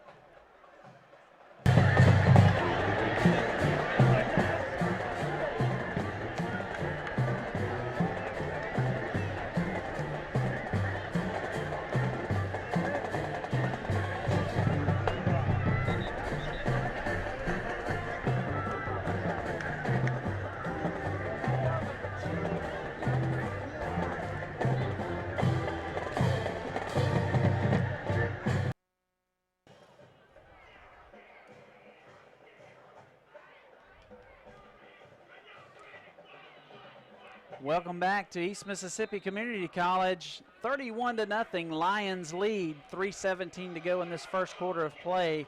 It's been all Lions since we came out of the locker room. Yeah, they've put it together in every phase of the game, Glenn, offensively, defensively, special teams, and another great kickoff here. Pontius puts his foot in it, high end over end kick, fielded at the 3-yard line. Claybrook's on the receiving end of things, and he will return it across the 20 and go out of bounds at the 22-yard line. Good coverage by the Lions special teams right there. Braden Boykin credited with this stop. He forced him out of bounds. Coahoma is going to take over, first down and 10 from the 22-yard line. 3:10 to go in the first quarter. Jonathan, it seems like the quarter just will not end. Yeah, I keep looking, expecting to see a number 2 on the quarter, but we're still in the first quarter of play. Had a lot of stoppages with incomplete passes and such, but 31-0, EMCC leads. 3 wide receivers to the far side, 1 to the near. Ball on the near hash, going to throw it to the 3rd wide receiver on the inside, and he catches it out in the flats at about the 25 and will be tackled at the 29-yard line. From Greenwood, Mississippi, that was believe that was Griffin on the catch on the far side of the field. So brings up 2nd and 3 after a nice reception.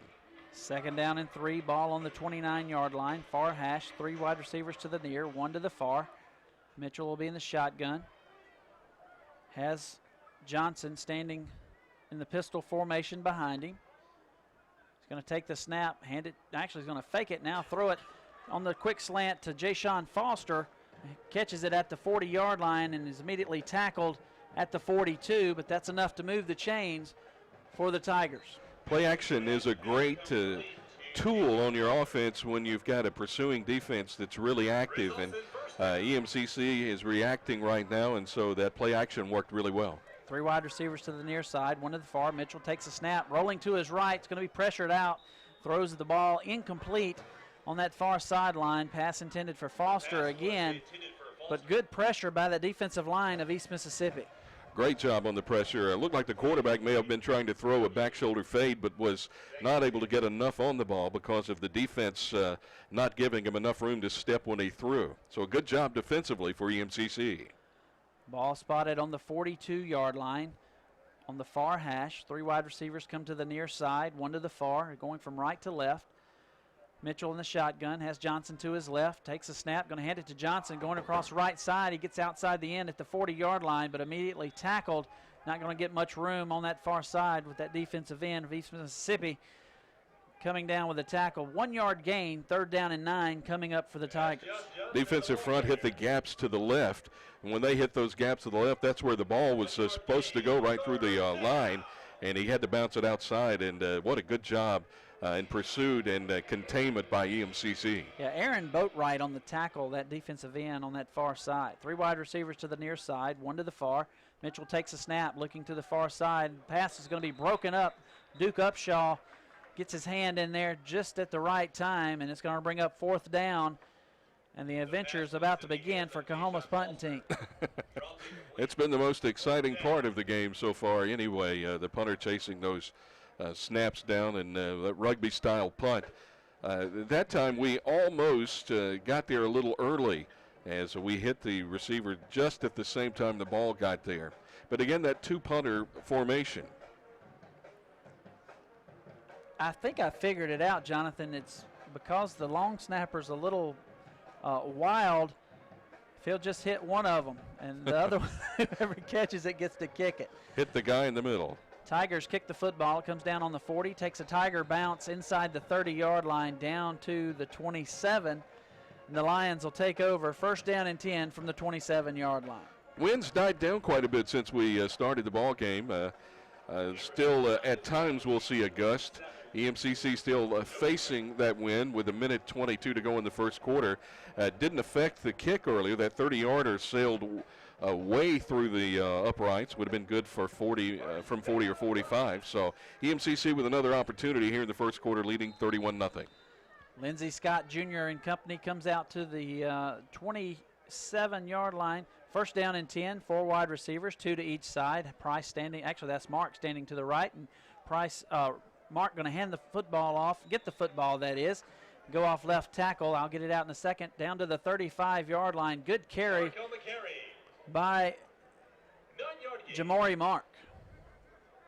Not wasting any time. 4 wide receivers again. Going to hand it back to Mark, going across right tackle this time. Other side. This time Coahoma's there to stop it. Going to lose 1 yard back to the 35-yard line. Yeah, Bowman, one of the guys there on the defensive side that really saw what was happening and crushed right in through the lane and was able to get him in the backfield. 4 wide receivers. Scott takes a snap, going to hand it off to Mark, going across right side on that zone play. He's going to power down to the 40-yard line. That'll give him enough for the 1st down and then some. 1st down, EMCC from the 40-yard line. Mark coming into tonight's game, 24 carries, 222 yards for an average of about 31 yards a game, but more importantly, a 9.3 yard per carry average. 4 wide receivers, ball on the near hash, going from left to right. 4 wide receivers, 2 to each side. Scott in the shotgun, Mark standing to his left, going to throw the bubble screen out to Rogers. He's going to stick his foot in the ground at the 40 and accelerate, gets across midfield. Penalty flag comes flying in. That's probably going to be a hold on that wide receiver out wide. That wide receiver is Dontario Drummond. But let's go ahead and see what the call is. Yes, holding will be on the offense. I don't know if you saw that, but when the quarterback Scott threw the ball, Glenn, he threw the screen, and then he took off downfield to get a block. He was 30 yards downfield by the time that play ended trying to hit somebody. That's impressive. Yeah, not standing around, that's for sure. 1st down and 10 for the Lions because the penalty occurred after he had reached 1st down status, and it was a spot foul. Looks like timeout was called. Actually, no, the timeout was not called. That's going to be the end of the quarter, Jonathan. It's 31-0 is your score. We'll be back in 1 minute for the second quarter of play. You're listening to EMCC Football Network. South end zone, just under the video board. And welcome home, Coach Tom Goods, first football team at EMCC, the 1992 East Mississippi Lions.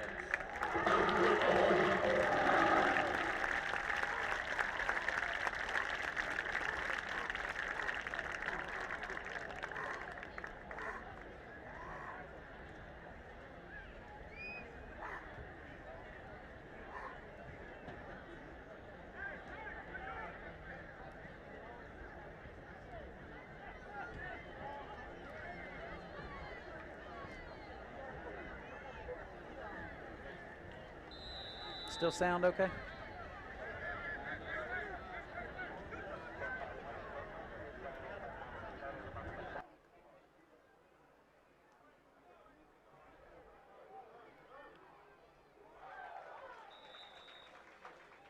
I think that was tipped. Scott's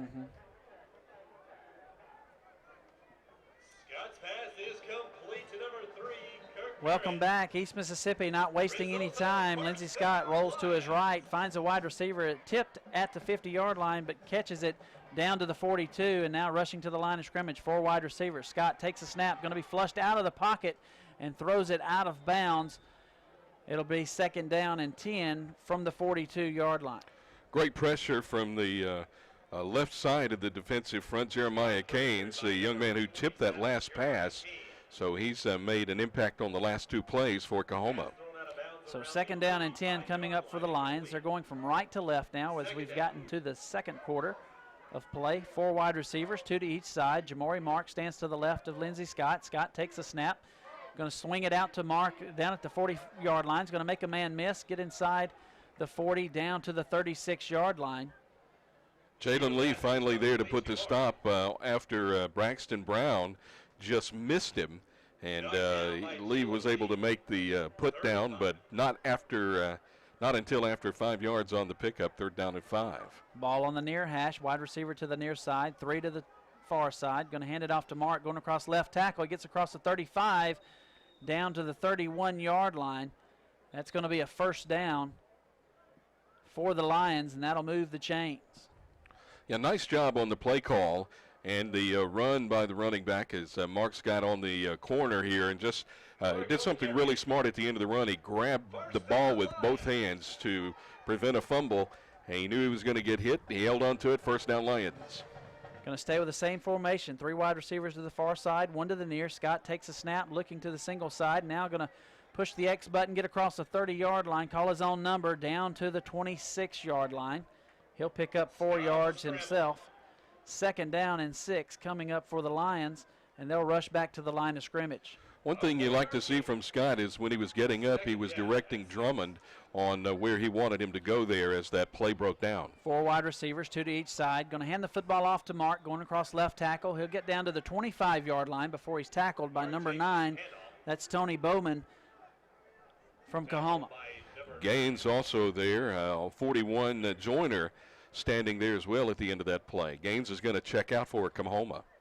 3rd down and 4 coming up for the Lions. Ball on the 25-yard line, near hash. 3 wide receivers to the far side, 1 to the near. Mark stands to the left of Lindsey Scott. Scott takes a snap, looking to his left.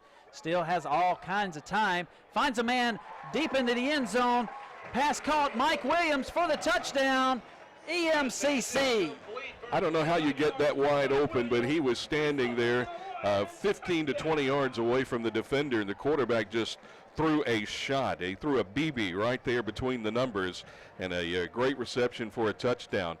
Good job by the right offensive tackle there, cutting the defensive end who was trying to come and put pressure on the quarterback. Lindsey Scott with the 25-yard touchdown pass to Mike Williams in the end zone. Taylor Crabtree's extra point is good. We're 38-0, 12:50 to go in the 2nd quarter of play. Back in 30 seconds. You're listening to EMCC Football Network.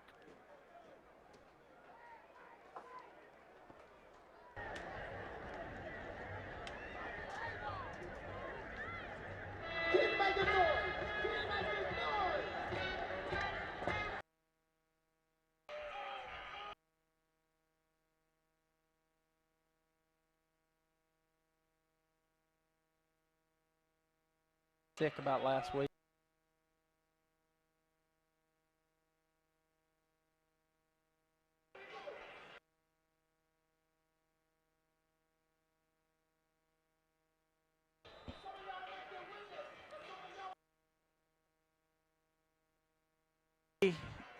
Lions add another touchdown, 38-0, 12:50 to go in the 2nd quarter. Grayson Pontius kicking the football off, high end over end, sideways kick that goes 9 yards deep and out of the back of the end zone for the touchback.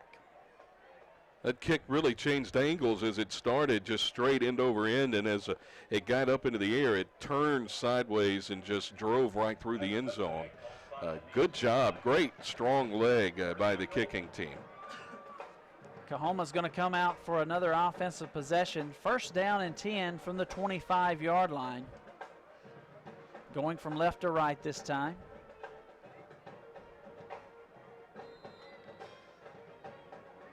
Two wide receivers come to the near side, one to the far.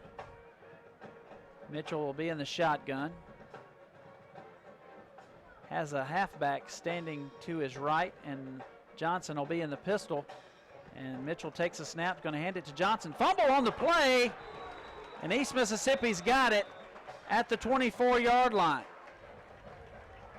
Josh Johnson got the ball, handoff there, a little mishandling on the exchange. Ball fell onto the ground, and EMCC very alert and jumped on it.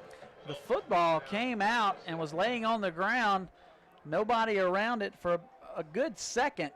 And then all of a sudden everybody said, hey, I found an Easter egg, and jumped on it. EMCC recovers the fumble. They'll have it first down and 10 from the 24-yard line. First down, Lions. Another first down here, another turnover for Coahoma. EMCC's got it deep inside Tiger territory. Ball's at the 25, so we're in the red zone here. Lions leading 38-0. Three wide receivers to the near side, one to the far. Scott takes a snap, looking to his right. Now it's going to be flushed out of the pocket, running to his left, going to go across the line of scrimmage and go out of bounds at the 22-yard line. I'm so impressed with the EMCC offensive line. Those guys are looking for people to hit. As Casey Hankin came in, was trying to put some pressure on the quarterback. He slipped down, and one of the offensive linemen, as he was turning, saw it, and to protect Scott, he just leveled him back there in the backfield. So these guys are really playing well. Ball on the near hash, 22-yard line. Second down, going to hand the football off to Price, going up the middle of the formation. Is going to make a man miss and be brought down inside the 20, down to the 18. Going to bring up third down and 5, or actually 4 for the Lions. Rejon Franklin was leaning into that pile, was able to get just enough of the leg of the running back to bring him down. But it's third down and 5, ball at the 19. 4 wide receivers, 2 on each side. Price stands to the right, going to hand it to Price, going across left tackle. He'll get across the 15-yard line, inside the 15, down to the 14 before he is tackled. But that'll be enough for the first down, so move the chains for the Lions. Make it first down and 10 from the 14-yard line. Good job at using the running game to control clock, number one, and also control the football and give your offense an opportunity to stay on the field. Ball on the near hash, going to hand it off to Price, going across right tackle. He gets inside the 10, down to the 5 before he's brought down at the 4. Yeah, he just pushed the pile. The pile eventually fell, and I think he just kind of tripped over the pile. But credited with the tackle, looks like it's going to be Davion Taylor on that far side of the field. But a great run by Price. Second down, and looks like about a yard to go. So second down and a yard from the 5-yard line. Lions bring in 4 wide receivers, 2 to each side. Price stands to the right of Scott. Scott takes a snap, going to hand it off to Price, going across left tackle. He's going to stick his foot in the ground at the 4-yard line, go north and south, and dive into the end zone. Touchdown, EMCC. He really accelerated on that cut back at the 2-yard line, and when he cut, he was just leaning forward, got into the end zone. Beautiful run. EMCC has extended the lead, 44-0, pending an extra point. Terrell Price on a 5-yard touchdown run. Taylor Crabtree will come in to attempt the extra point. The snap is back, the hold is down, the kick is up and through the uprights. 45-0 is your score, 11:04 in the second quarter. We'll be back in 30 seconds with a kickoff. You're listening to EMCC Football Network.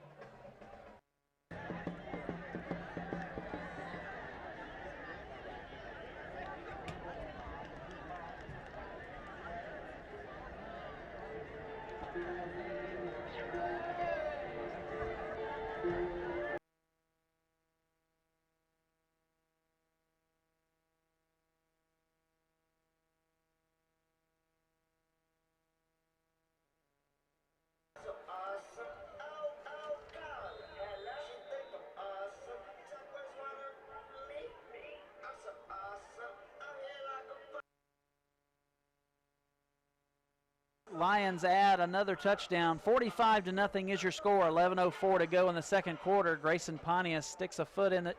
High end over end kick will be fielded by Claybrooks.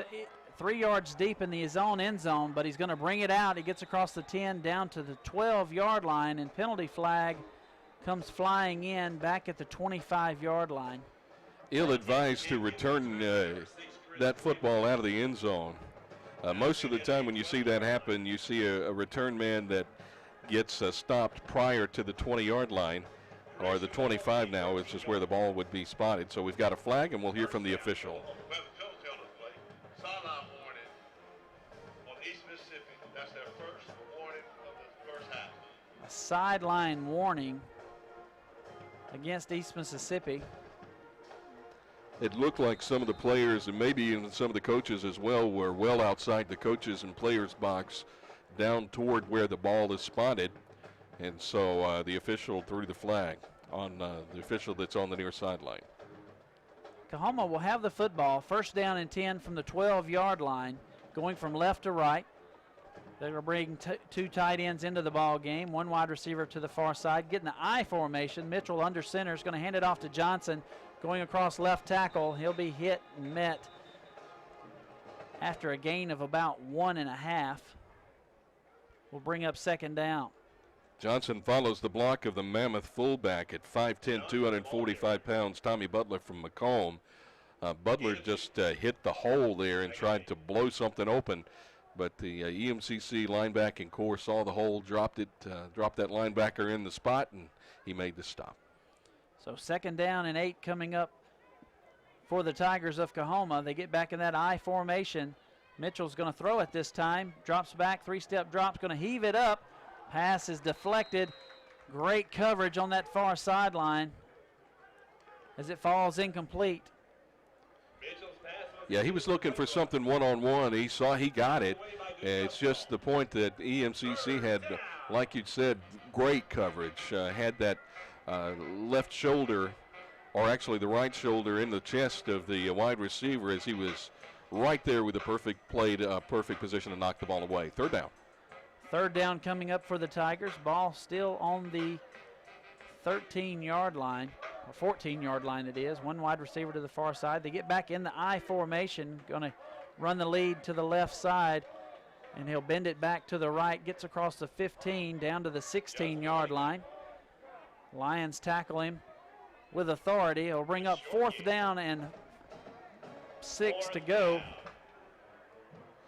Looked like number 33, Tyree Evans, on the stop for EMCC. So Coahoma not electing for the two-punter look.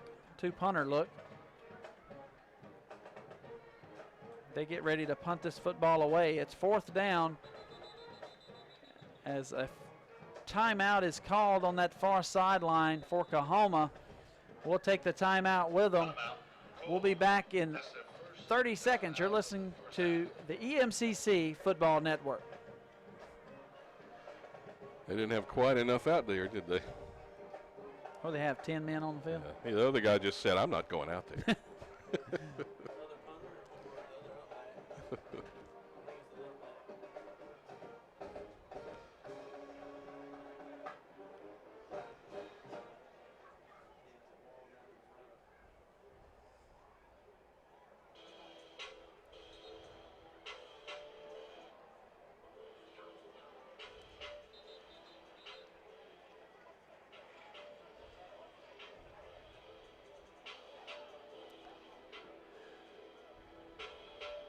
Welcome back. 9:29 to go in the second quarter. 45-0 is your score. East Mississippi leading the Coahoma Tigers here on homecoming day on the campus of Scuba, Mississippi. Yeah, just looking along the side of the road there, you see the 18-wheeler in the trailer that says a tradition of excellence, and excellence has been what you've seen so far in the first half from EMCC. Coahoma's going to punt the football away. The snap is back, and the punter, it was blocked. It was blocked. It actually hit off the back of his own man. Looked like number 5, Cecil Cherry, was standing there, and the ball hit him right in the backside and bounced straight up and backwards. And EMCC's got the ball at about the 2-yard line, and that is just one of those things you generally don't see except on America's Funniest Home Videos. Well, it did happen. I couldn't tell. I knew something weird happened as the ball was deflected. I thought it was blocked, but on the Coahoma player, and it takes a backwards deflection, and East Mississippi recovers it on the 3-yard line. It'll be first and goal EMCC. 2 wide receivers to the far side, 1 to the near, wing back to the far side, and they're going to get in the wild lion, direct snap it to Kirk Merritt, and Merritt's going to be tackled at the 4-yard line. He'll lose a yard. Merritt, a Louisiana native, about 210 pounds, sophomore, so a guy with some experience. This is an area of the field that you used to see the jumbo packages, all the big guys come in, and now all these teams, they'll put the Wildcat folks out there in direct snap. Direct snap to Merritt. He's going to go across the left side, get inside the 1-yard line, down to the end zone. Touchdown, EMCC. Kurt Merritt, 3-yard run, adds 7 more points for the Lions. 51-0, 8:43 to go in this first quarter of play. Taylor Crabtree comes in for the extra point, and Jonathan, he may need an IV at halftime. He's going to have to get some ice for that leg. EMCC can do no wrong in all facets of the ball game, offensively, defensively, and special teams, all clicking on all cylinders. Crabtree puts a foot in it, and it is good. 52-0 the score, 8:43 to go in the second quarter. Back in 30 seconds. You're listening to the EMCC Football Network.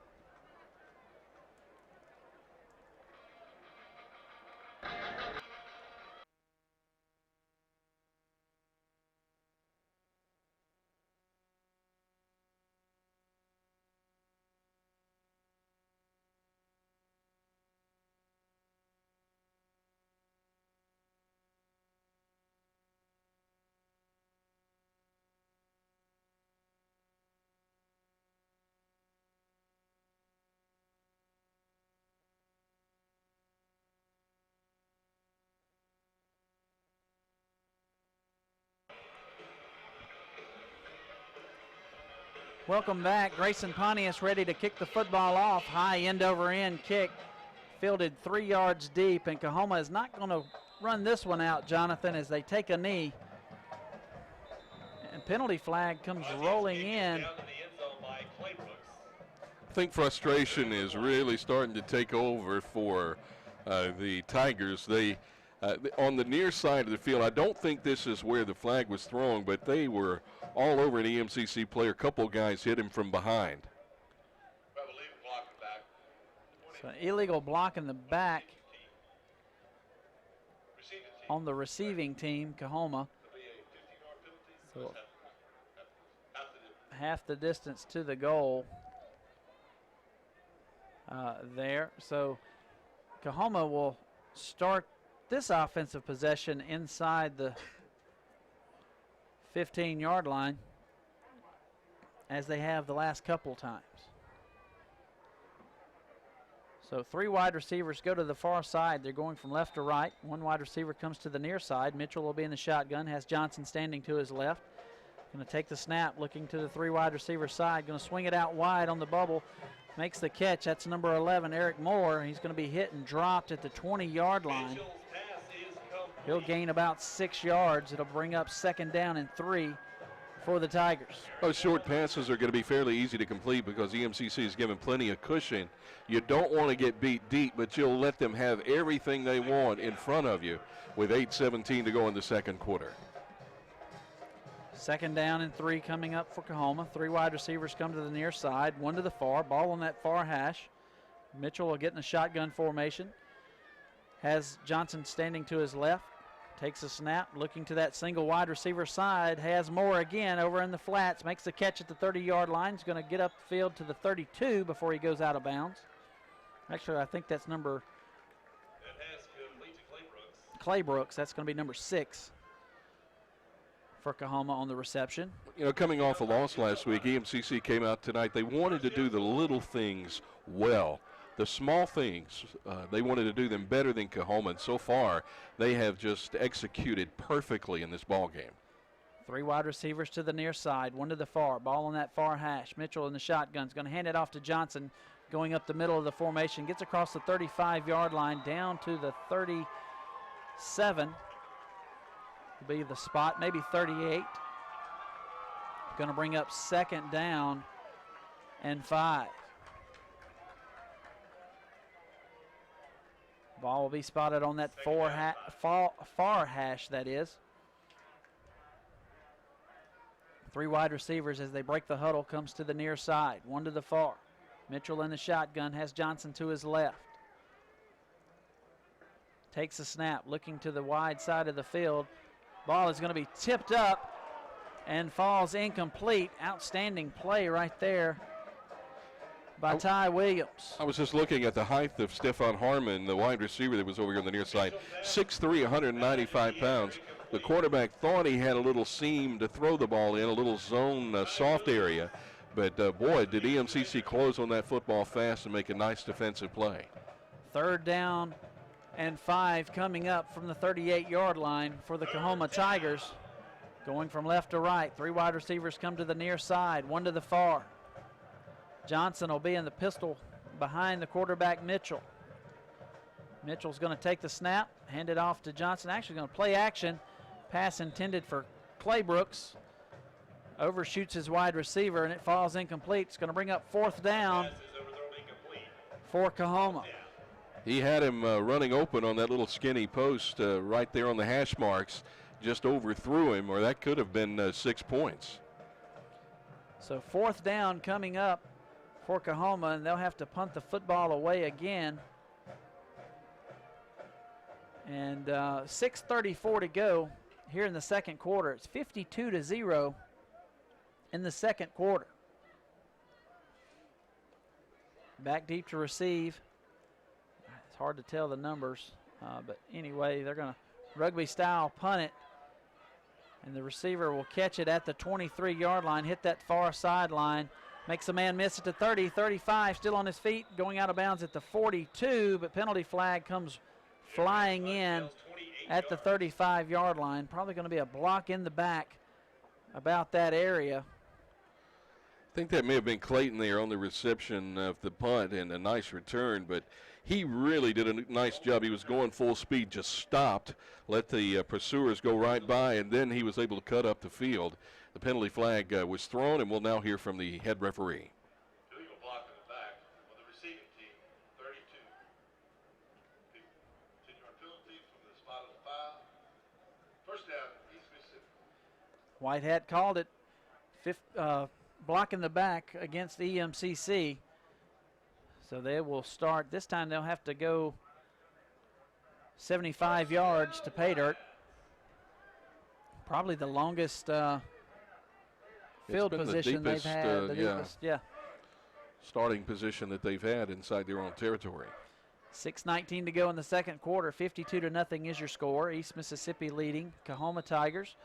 4 wide receivers for East Mississippi, 2 to each side. Ball on that far hash, brings a man in motion. That's number 3, Kirk Merritt. He's going to get the little pitch and try to come to the near sideline. He's going to make a man miss, still on his feet at the 25, and he's only going to pick up about a yard down to the 26-yard line. That's the little tap pass that you see Lane Kiffin's teams run a lot. He did that when he was in Alabama. They would do the little tap pass to Calvin Ridley a lot, or Darius Stewart, and it worked well there. He was able to get on the near side, pick up a couple yards, and clock rolls. We're within 5:46 here in the second quarter. 4 wide receivers, 2 to the near side, 2 to the far. Ball will be spotted on that near hash. Price stands to the right of Lindsey Scott. Scott takes a snap, looking to his right. He's going to throw it out in the flat to his wide receiver at the 30-yard line, who makes the catch. That's number 2. I think that's Tamaris Connor out there at wide receiver who makes the catch. And then makes a man miss and gets across the 35 down to the 37-yard line. Good reception by Connor. Cecil Cherry from the linebacking core able to get over and make the final hit that put him down, but not before a first down to EMCC. 2 wide receivers to the far side, 2 to the near. Scott in the shotgun, takes a snap. Looking to his right, going to step up in the pocket. Still now rolling back to the right, going to go keep it himself, get across the 40-yard line, run out of bounds at the 41. A little bit of a cheap shot on an EMCC wide receiver who was coming across the middle of the field. The linebacker, instead of pursuing the quarterback, just came over and leveled him. And it was behind the play, second down at about 7 yards to go. So second down coming up from the 40-yard line. 3 wide receivers to the near side, 1 to the far. Ball on that far hash. Scott in the shotgun has Price to his right. Going to take the snap, looking to the far side, near side of the field. Pass intended for number 14. That's Mike Williams, in and out of the hands of Williams as it falls incomplete. Going to bring up third down for the Lions, and Williams is slow to get up. Yeah, as a wide receiver, you never want to see that ball sailing high. They had a little air under it. Gave number 47, Jeremiah Canes, an opportunity to close. Canes is 6'2", 265, and he just tattooed him on the 40-yard line. So Williams is slow to get up, and the trainers there talking to him and just taking care of him. Outstanding training staff here at East Mississippi, as now we see Williams get to his feet. 4:36 to go in the second quarter. It's 52-0. EMCC leading here in this homecoming game. The Lions have the football. Third down and 8 from the 40-yard line. They're going from right to left. And Jonathan, the Lions have been able to do just about anything they want to. Yeah, they've punted the ball well, they've kicked it well, they've returned it well, they've capitalized on turnovers, they've done everything that you're supposed to do. 4 wide receivers to the near side, 2 to the far. Price goes in motion to the far side of the field. Lindsey Scott all alone in the backfield is going to take the snap, look to his right, now he's going to keep it himself, gets across the 40, 45, coming out of bounds on this near sideline. And will go out of bounds at the 49-yard line. He'll have enough for the first down, and that'll move the chains. 4:19 in the second quarter. Ball will be spotted on this near hash. Lindsey Scott is deceptively fast. He's kind of a stockier quarterback at 210 pounds and 5'11", but boy, he can really turn it on when he needs to. 4 wide receivers, 2 to each side. Price stands to the right, will swing out to the right side, and Scott's going to hit him at the 50-yard line. He makes the catch out of the backfield, gets across the 45 down to the 43-yard line. Price catches the ball rather well out of the backfield. We saw a helmet come rolling off. We thought it was a football there for a second, but it was a helmet rolling. Thankfully, no head was still attached. 4 wide receivers, 2 to each side for EMCC, not wasting any time. Lindsey Scott in the shotgun has Price to his right. Scott's going to take the snap, throw it out wide to the near side, and that's Mike Williams. Makes a man miss at the 40, gets across the 35 down to the 31-yard line. And Mike Williams does an outstanding job with the stiff arm and shucking the would-be tackler of Coahoma and gets some extra yards after the catch. Yeah, he was hit hard earlier, and it's great to see him make a big play in a first down, put down finally by 22, Jalen Lee from West Point. 4 wide receivers, 2 to each side. Scott takes a snap, looking to his right, now back to his left. Going to step up in the pocket, be chased, and he'll be sacked. Unfortunately, there at the 37-yard line. That's going to be a coverage sack. He's unable to find an open receiver. Great protection for the most part, but they just broke through. They couldn't keep him at bay for long. Yeah, they were trying to keep him contained there, keep him in the pocket. Davian Taylor finally came from that backside and put pressure on him when he scrambled out. He was just not able to get away. 3 wide receivers to the far side. Scott takes the snap, rolling to his right, has Merritt out in the flat at the 25-yard line, makes the catch, gets inside the 25, down to the 23, where he'll go out of bounds. What a nice job by Scott that time going through his progressions. The initial receiver that he was looking at was covered up very well, and then he spotted Merritt breaking free and did a good job throwing back a little bit across his body with a nice completion. 4 wide receivers, 2 on each side, ball on that far hash. Scott takes a snap, going to hand it off to Price, going up the middle. He gets across the 20, inside the 20, down to the 18-yard line. That'll be enough for the first down and keep the chains moving for the Lions. 5-yard gain, first down. 2 minutes and 2 seconds to go here in the second quarter. First down and 10 for the Lions. Ball on the 18, 4 wide receivers. Ball on that far hash, 4 wide receivers, 2 to each side. Scott takes a snap, going to step up in the pocket, going to get across the 20-yard line, inside the 15, down to the 10-yard line where he'll go out of bounds. Scott, as you said, with that deceptive shiftiness, a bigger quarterback, but very elusive speed. Both the defensive linemen, Hankins and Bowman, were there, and he just put a move on them in the backfield, had them stop, and when they stopped, he ran right by him. He's just got great instincts. Second down coming up for the Lions and 2, ball on the 10-yard line. The Lions are going to take a timeout. We'll take that timeout with them. Back in 1 minute. You're listening to EMCC Football Network. Timeout. East Mississippi. That's their second timeout of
a formation, and he's going to actually lose about That 10 pass was yards complete.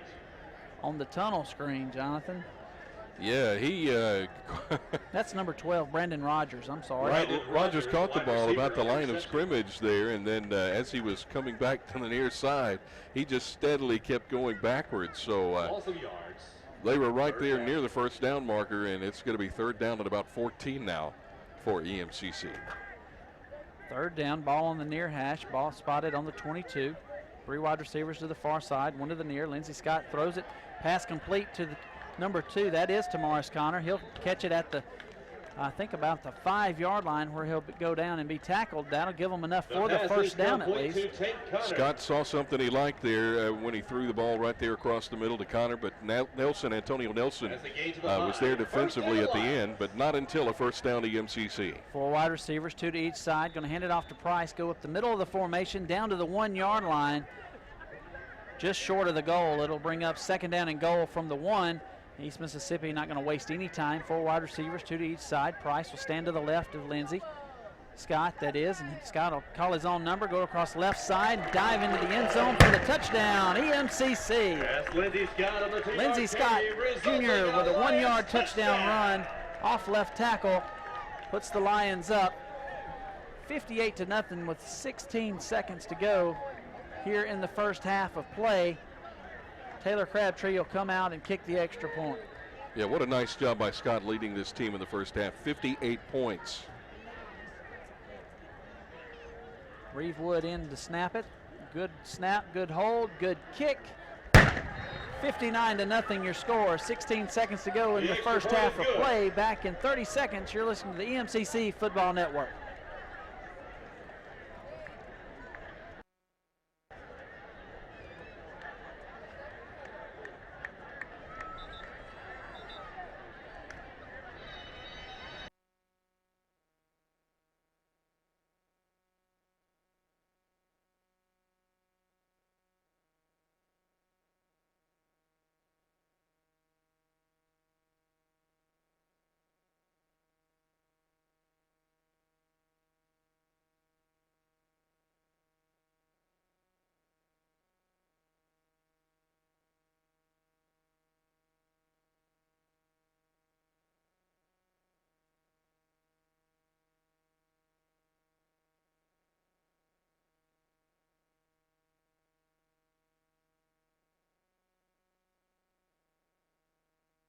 And he will slip down at the 5. Claybrooks brings it out of his end zone from 9 yards deep and slips down at the 5.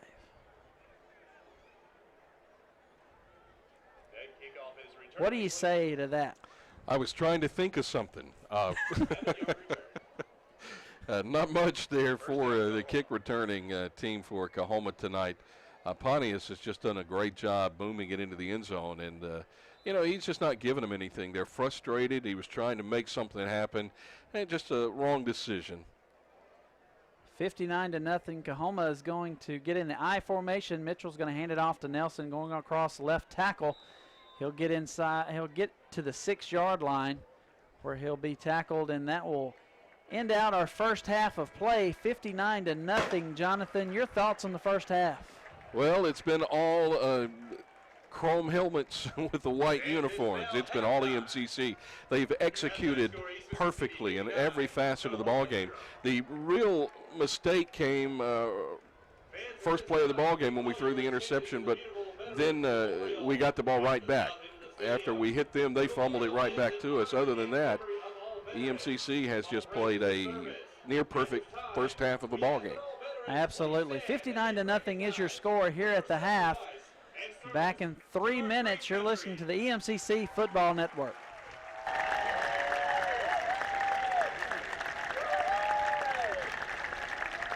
Now, we would like to take a moment for those who gave the ultimate sacrifice for our freedom. Would you all please stand in observance as we salute the fallen?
Ladies and gentlemen, please redirect your attention to the center of the field.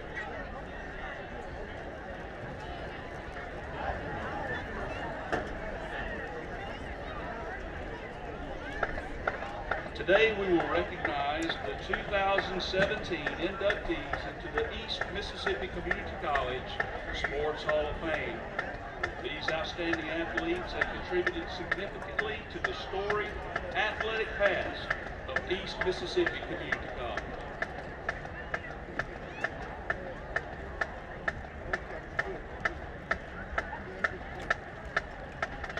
Last night they were inducted into the EMCC Sports Hall of Fame at a banqueting ceremony that was held in the F.R. Young Student Union. We are honored today by their presence. Please wait until they have all been introduced before we welcome them with a round of applause. Jose Casanova, football. Raven Cumberland, basketball. Ruth Johnson Etheridge, basketball. Randall Mackey, football. Jay Miller, football. And Marcus Wood, football. Ladies and gentlemen, please welcome our 2017 EMCC Sports Hall of Fame inductees.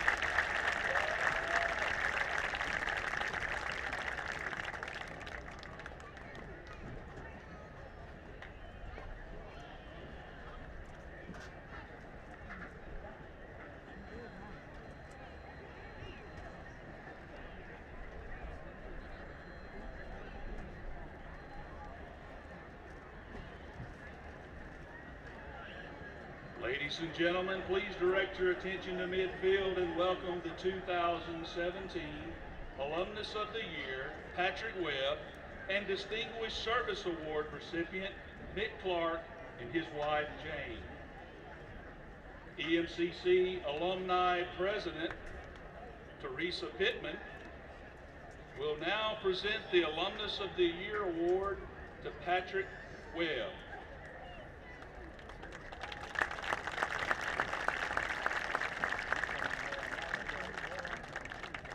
East Mississippi Community College President Dr. Thomas Hubner will now present the Distinguished Service Award to Nick Clark.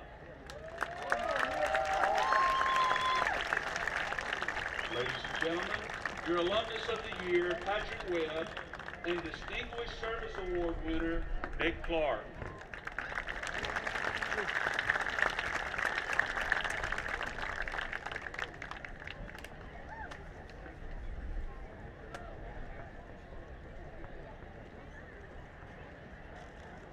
On the field now is the Mighty Lion Band under the direction of band director Steve Stringer.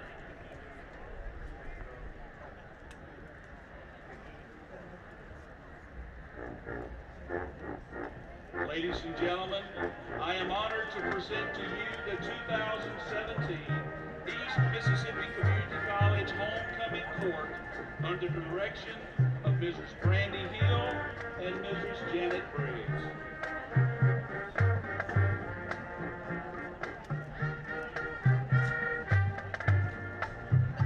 Freshman maid, Miss Dakota Mackenzie Dempsey.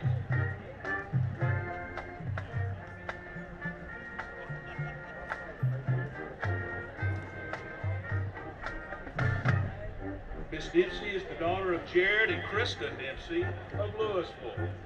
She is escorted by her father, Mr. Jared Dempsey.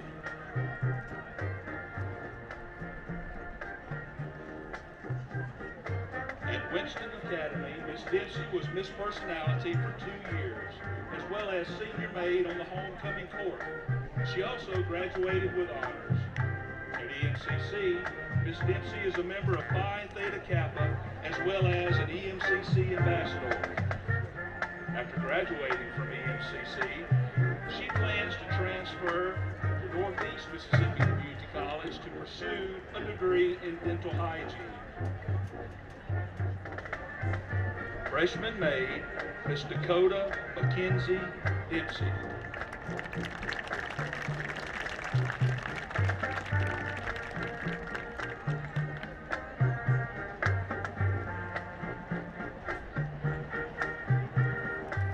Freshman maid, Miss Sadie Elizabeth Lindsay. Miss Lindsay is the daughter of Sandy and Lisa Lindsay of Sugar Lock. He is escorted by her father, Sammy Lindsay. While in high school, Miss Lindsay was star student, student body president, cheerleading captain, Miss Central Academy, homecoming queen, and valedictorian. At EMCC, Miss Lindsay is an Eastern Belle for the Mighty Lion Band and a member of Phi Theta Kappa.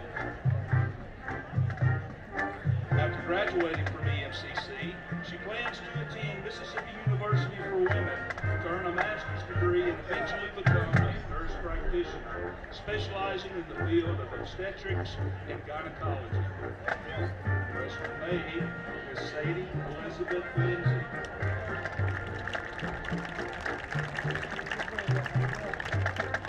Freshman maid, Miss Blair Nicole Madison.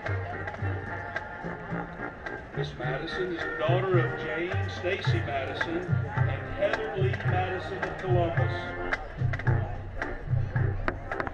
She is escorted by her father, Mr. James Stacy Madison. While in high school, Miss Madison was a National Beta Club member and a member of the National Honor Society. She also was a member of the NAIS Honor Society, where she served as president.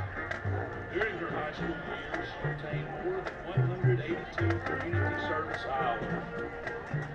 At EMCC, Miss Madison is Vice President of the Student Government Association, and she also is an EMCC ambassador and involved in the honors program. Her major is English, and after graduating from EMCC, Miss Madison plans to attend four-year university with plans to study abroad. Freshman maid, Miss Blair Nicole Madison.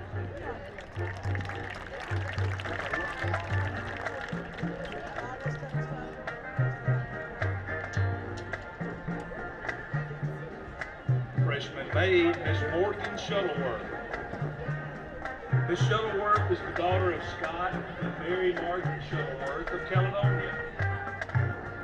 She is being escorted by her father, Mr. Scott Shuttleworth. While in high school, Miss Shuttleworth was an All-American cheerleader, Rotary Club Student of the Month, a member of the Student Government Association, and she won the Citizenship Award. She also graduated with honors. At EMCC, Ms. Shuttleworth is a member of Phi Theta Kappa and the Student Government Association. After graduating from EMCC, she plans to attend nursing school and obtain a nurse anesthetist degree. Freshman maid, Ms. Morgan Shuttleworth.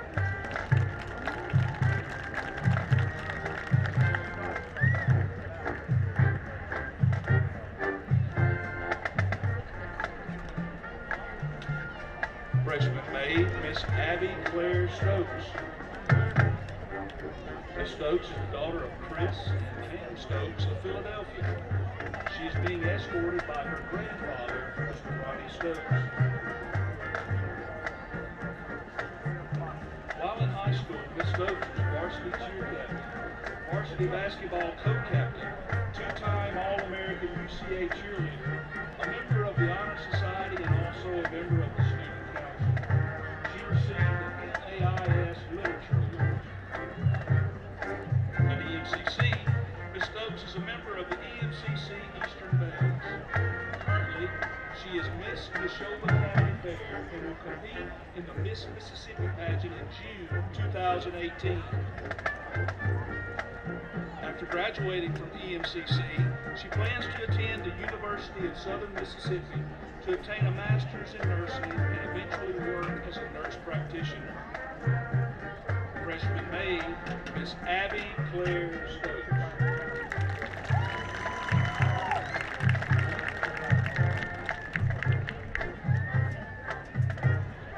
Freshman maid, Miss Shelby Marie Strickland. Miss Strickland is the daughter of Scott and Melinda Strickland of Madison, Mississippi. She is escorted by her father, Mr. Scott Strickland. In high school, Miss Strickland was class favorite from 9th through 12th grade years and competed in the cheerleading world competition 4 times.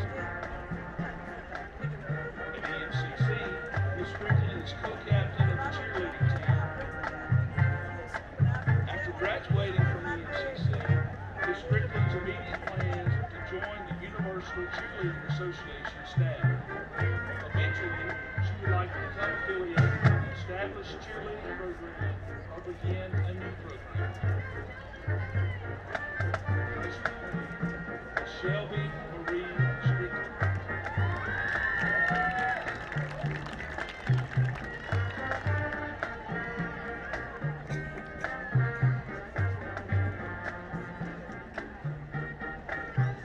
Freshman maid, Miss Jordan Brooke White. Miss White is the daughter of Johnny and Suzanne White of Decatur, and she is escorted by her father, Mr. Johnny White. In high school, Miss White was president of the Student Council, vice president of the Honor Society, and co-editor of the yearbook staff. She was also valedictorian, class president, homecoming queen, and Miss Kimber Academy. She also was selected as star student.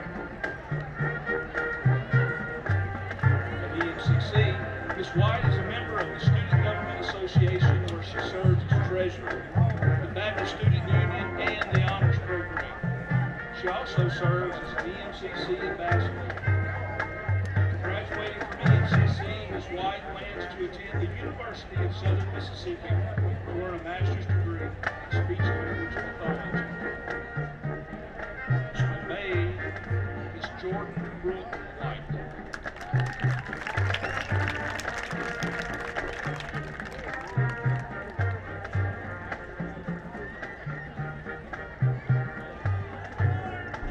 Sophomore maid, Miss Ashlyn Armstrong.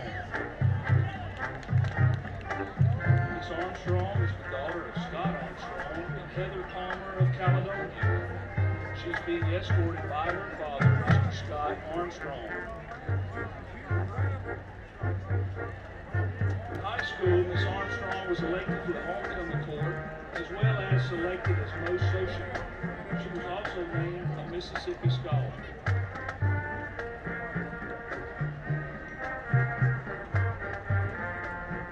At EMCC, Miss Armstrong is a member of the Student Government Association and Phi Theta Kappa. She has been on both the Dean's List and the President's List. This is her second year to be a member of the EMCC cheerleading team. Miss Armstrong's major is education, and after graduating from EMCC, she plans to attend Mississippi State University. Sophomore maid, Miss Ashlyn Armstrong.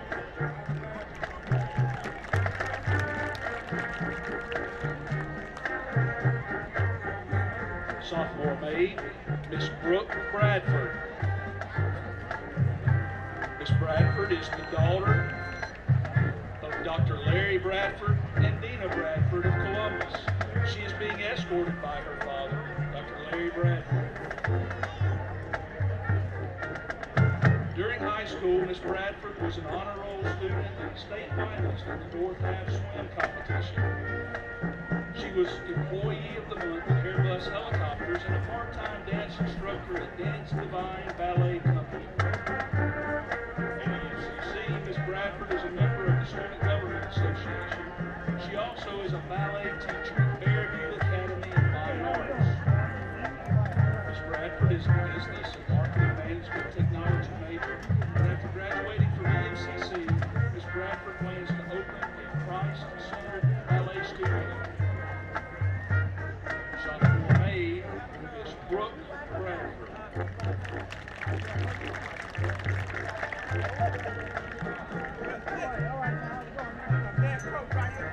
Sophomore maid, Miss Victoria Page Ferguson. Miss Ferguson is the daughter of Joy and Holly Ferguson of Houston, and she is escorted by her father, Mr. Joy Ferguson. During high school, Miss Ferguson was inducted into the Hebron Christian School Academic and Athletic Halls of Fame. She also was cheer captain, homecoming queen, anchor club president, and Miss Hebron Christian School. At EMCC, Miss Ferguson served as freshman maid for the 2015-2016 homecoming. After graduating from EMCC, Miss Ferguson plans to transfer to Mississippi State University to further her education in marketing. Sophomore maid, Miss Victoria Page Ferguson.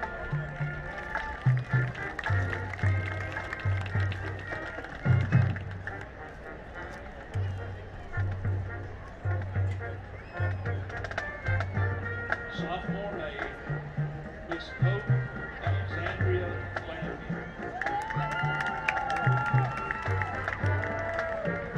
Miss Gladney is the daughter of David Gladney and Rosalind Yarborough of Louisville. She's being escorted by her grandfather, Mr. Charles Yarborough. In high school, Miss Gladney was a Mississippi Scholar and a national recipient for Health Occupation Students of America. At EMCC, Miss Gladney is a member of the Mighty Lion Band Color Guard, the Photography Club, and the Math and Science Club. She is a member of the Dean's List and was selected EMCC Freshman Class Favorite. Her major is nursing, and after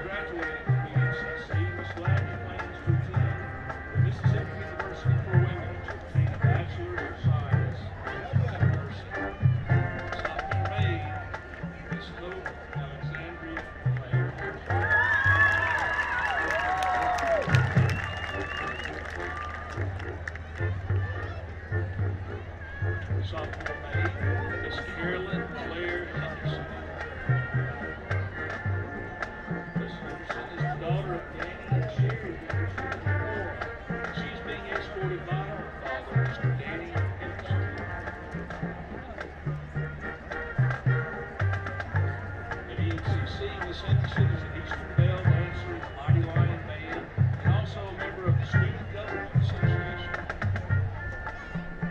Her college major is secondary education with emphasis in history.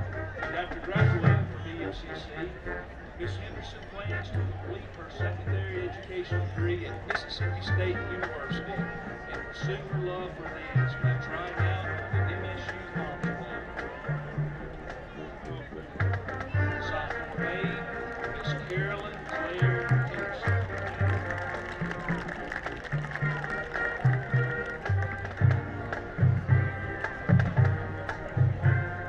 Sophomore maid, Anna Beth Robertson. Miss Robertson is the daughter of Henry Robertson and Stacy Weaver of Charlotte. She's being escorted by her father, Mr. Henry Robertson. In high school, Miss Robertson was chosen All-American cheerleader for 3 years. She also was the recipient of the Olympiad Award in dance. At EMCC, Miss Robertson is a member of the Student Government Association. This year, she joined the College Republicans and serves as secretary. Her college major is psychology, and after graduating from EMCC, Miss Robertson plans to transfer to a university and major in psychology. Sophomore maid, Miss Anna Beth Robertson.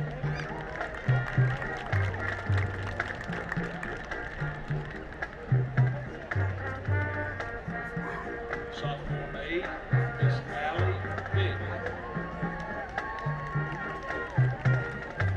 Miss Vick is the daughter of Michael and Summer Vick of Philadelphia. She is being escorted by her father, Mr. Michael Vick. At EMCC, Miss Vick is a member of the Phi Theta Kappa, where she serves as an officer. She is also a representative of the Student Government Association and on the President's list. During her freshman year, she received the Art Appreciation Award and valedictorian scholarship. Ms. Vick was instrumental in spearheading the community service project for the McCabe Library, where she worked on renovations and also organized the book drive. Her college major is marketing and finance, and after graduating from EMCC, Ms. Vick plans to attend Mississippi State University and major in marketing and finance. Eventually, she will get a master's degree in business and work for an insurance company. Sophomore maid, Miss Allie Vick.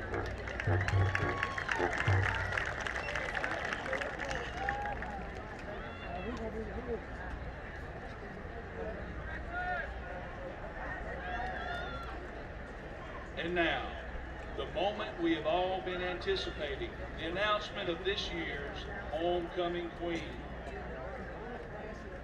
Crowning this year's queen is Dr. Thomas Huebner, president of EMCC. Assisting Dr. Huebner is Mr. Mickey Stokes, vice president for student life, and EMCC's 2016 homecoming queen, Jasmine Carter.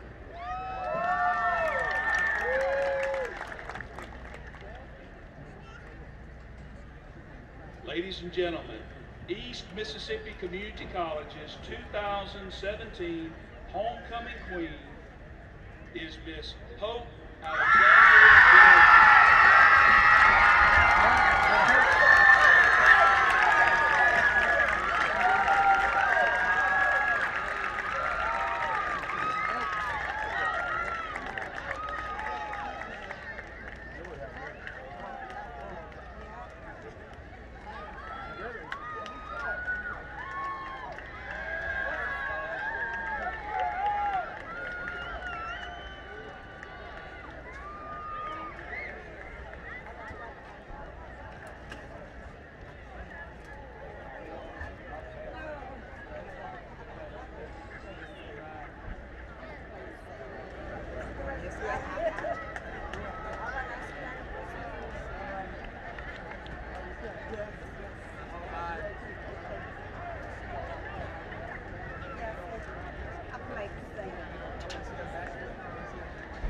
Ladies and gentlemen, your 2017 East Mississippi Community College Homecoming Queen and her court.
EMCC would like to invite everyone to the Break the Chains concert performed by Kevin Rowe and the Prodigal Sons directly after the game. The concert will be located in the tailgate area beside the football stadium. Admission is free, along with free drinks and food, sponsored by EMCC, Coke, and Sodexo.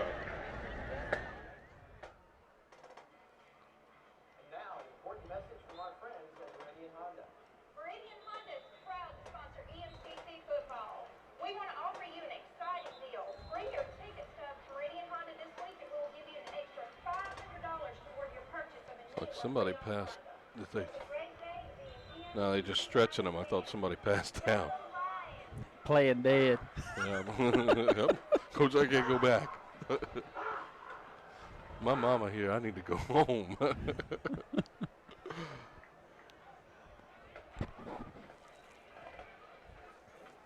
Add another minute.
On the campus of East Mississippi Community College, the Lions lead 59-0 as we're getting ready to start the second half. East Mississippi will kick off to the Coahoma Tigers. Back deep to receive is number 11, Eric Moore. Grayson Pontius will kick the football off for East Mississippi to start the second half. As he approaches the football, high end over end kick, great hang time on it, will come down at the goal line as Moore will have the football and comes across the middle, across the 5 down to the 10-yard line. So great coverage by East Mississippi special teams right there to make the tackle at the 10-yard line. Coahoma will start their first offensive possession of the second half. First down and 10 from the 10. Jamari Mark down there making initial contact on the return man. And what a beautiful setting as the clouds have kind of dissipated a little bit and the sun has started peeking through, shining off the chrome helmets for EMCC as we look down on the north end zone. 3 wide receivers, 2 to the far side, 1 to the near. Pistol formation has Johnson behind Mitchell in the shotgun. Mitchell's going to take the snap and then hand it to Moore. No, he's going to keep it for himself and go around the left end, and he'll be hit at the line of scrimmage and dropped at the 10-yard line. We'll bring up 2nd down and 10, and the ball will be spotted at that far hash. I think Moore may have gone to the wrong side. It looked like the quarterback turned to the right, turned all the way around, then tried to hand it off, and then he kept it and got back to the line of scrimmage. So it may have been a blown play there in the backfield. So 2nd down and 10, ball on that far hash. 3 wide receivers come to the near side, 1 to the far. They're going from left to right. Mitchell in the shotgun, has Johnson behind him in the pistol. This time they're going to hand it to Johnson. Johnson's going to go across left side, and he'll get inside, get across the 10-yard line down to the 15. Depending on the spot, they say his knee went down at the 14, so it'll bring up 3rd down and 5. Yeah, it was a pretty nice pickup on 2nd down. Good run, picking up 5 solid yards. The EMCC defense closed on him, but just not able to stop him at the line of scrimmage as he was able to power forward. So 3rd down, 3 wide receivers to the near side, 1 to the far. Mitchell's going to take the snap, fake it to Johnson, and then throw the slant, but Duke Upshaw steps in front of it and takes it away. Interception, EMCC. Yeah, he just stood up there and took the football away from the defender and wrestled it away and fell forward, so EMCC's got an opportunity to extend their 59-0 lead. Clock is rolling. The buddy rule is in effect. 1st down and 10 from the 18-yard line. We'll probably see Tamarcus Connor come in at the quarterback position for the Lions. And that's what we do. We see Jamori Mark also in at running back. 4 wide receivers, 2 to the far side, 2 to the near. Connor takes the snap. Looks to his left, now back to his right. Going to sling it out wide. I think that's going to be Boykin that's going to make the catch at the 5-yard line and go out of bounds. That's Braden Boykin, the receiver. Flag thrown back behind the play. The thing you notice about Connor, he's got a strong arm, not quite as big at 5'9", 170 pounds, but he is a sophomore, got a little more experience, and he's enjoying his time out leading this team in the second half.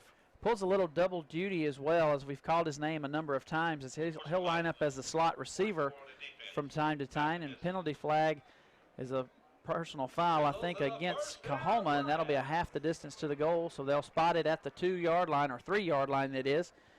And Connor will come up to the line, 4 wide receivers, 2 to each side, has Jamori Mark standing to his right.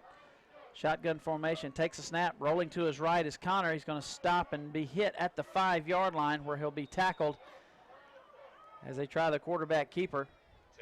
Antonio Nelson grabbed him and tried to pick him up and slam him, and he's going to lose a couple yards back to the 5-yard line. So 2nd down and goal to go. 2nd down and goal. Ball on that far hash. They bring in Walter Barnes, comes in to the ball game. 3 wide receivers to the near side, 1 to the far. Connor in the shotgun, has Mark standing to the right. Takes a snap, looking to the left side. He fires it. Pass falls incomplete. It was intended for Travion Jones. Jalen Lee, the defender, was able to get one hand on the ball. Almost a great reception, though, from the wide receiver on the near side. So the Lions looking at 3rd down and goal from the 5. 4 wide receivers, 2 to each side. Ball on that far hash, marked to the right of Connor. Connor in the shotgun. Takes a snap, throws a fade up to the end zone. Pass intended for number 16, Jones, but it falls incomplete. And it'll bring up 4th down for the Lions. Little miscommunication, I think, with Jones, as instead of running a fade, he just ran right up the field toward the back of the end zone. Quarterback threw it toward that back corner. It looks like EMCC is going to go for it here. 4th and goal. They keep the offense out on the field. 4 wide receivers, 2 to each side. Connor in the shotgun, brings a man in motion to the wide side, or actually the short side of the field, and Connor's going to keep it and scramble around, and he'll be tripped up and sacked at the 15-yard line, no 16-yard line, and Coahoma will take over on downs. 1st down and 10 from the 16. Just trying to scramble and make a play. He was not able to find anybody open, and the defense finally closed on him. So a turnover on downs, ball's at the 16. Coahoma has it 1st down and 10, trailing 59-0. 8:59 to go in the 3rd quarter. Clock is rolling. 1st down and 10 for Coahoma at the 16-yard line. Mitchell brings the offense back out onto the field. 3 wide receivers to the near side, 1 to the far. Shotgun formation. Johnson in the pistol actually behind him. Mitchell walks up to the line, changes the play. Takes the snap, going to hand it off to Johnson going across left tackle, and he'll be hit in the backfield and dropped for a 1-yard loss. I think that's, was that Dantzler in on the tackle? I couldn't really tell the numbers there. I think it was. Number 90, Lorenzo Dantzler for East Mississippi in on the tackle. Second and 11. Brings up 2nd down and 11 from the 15-yard line. Dantzler showing a lot of speed, getting back on the in the backfield to make that stop. 2nd down and 11.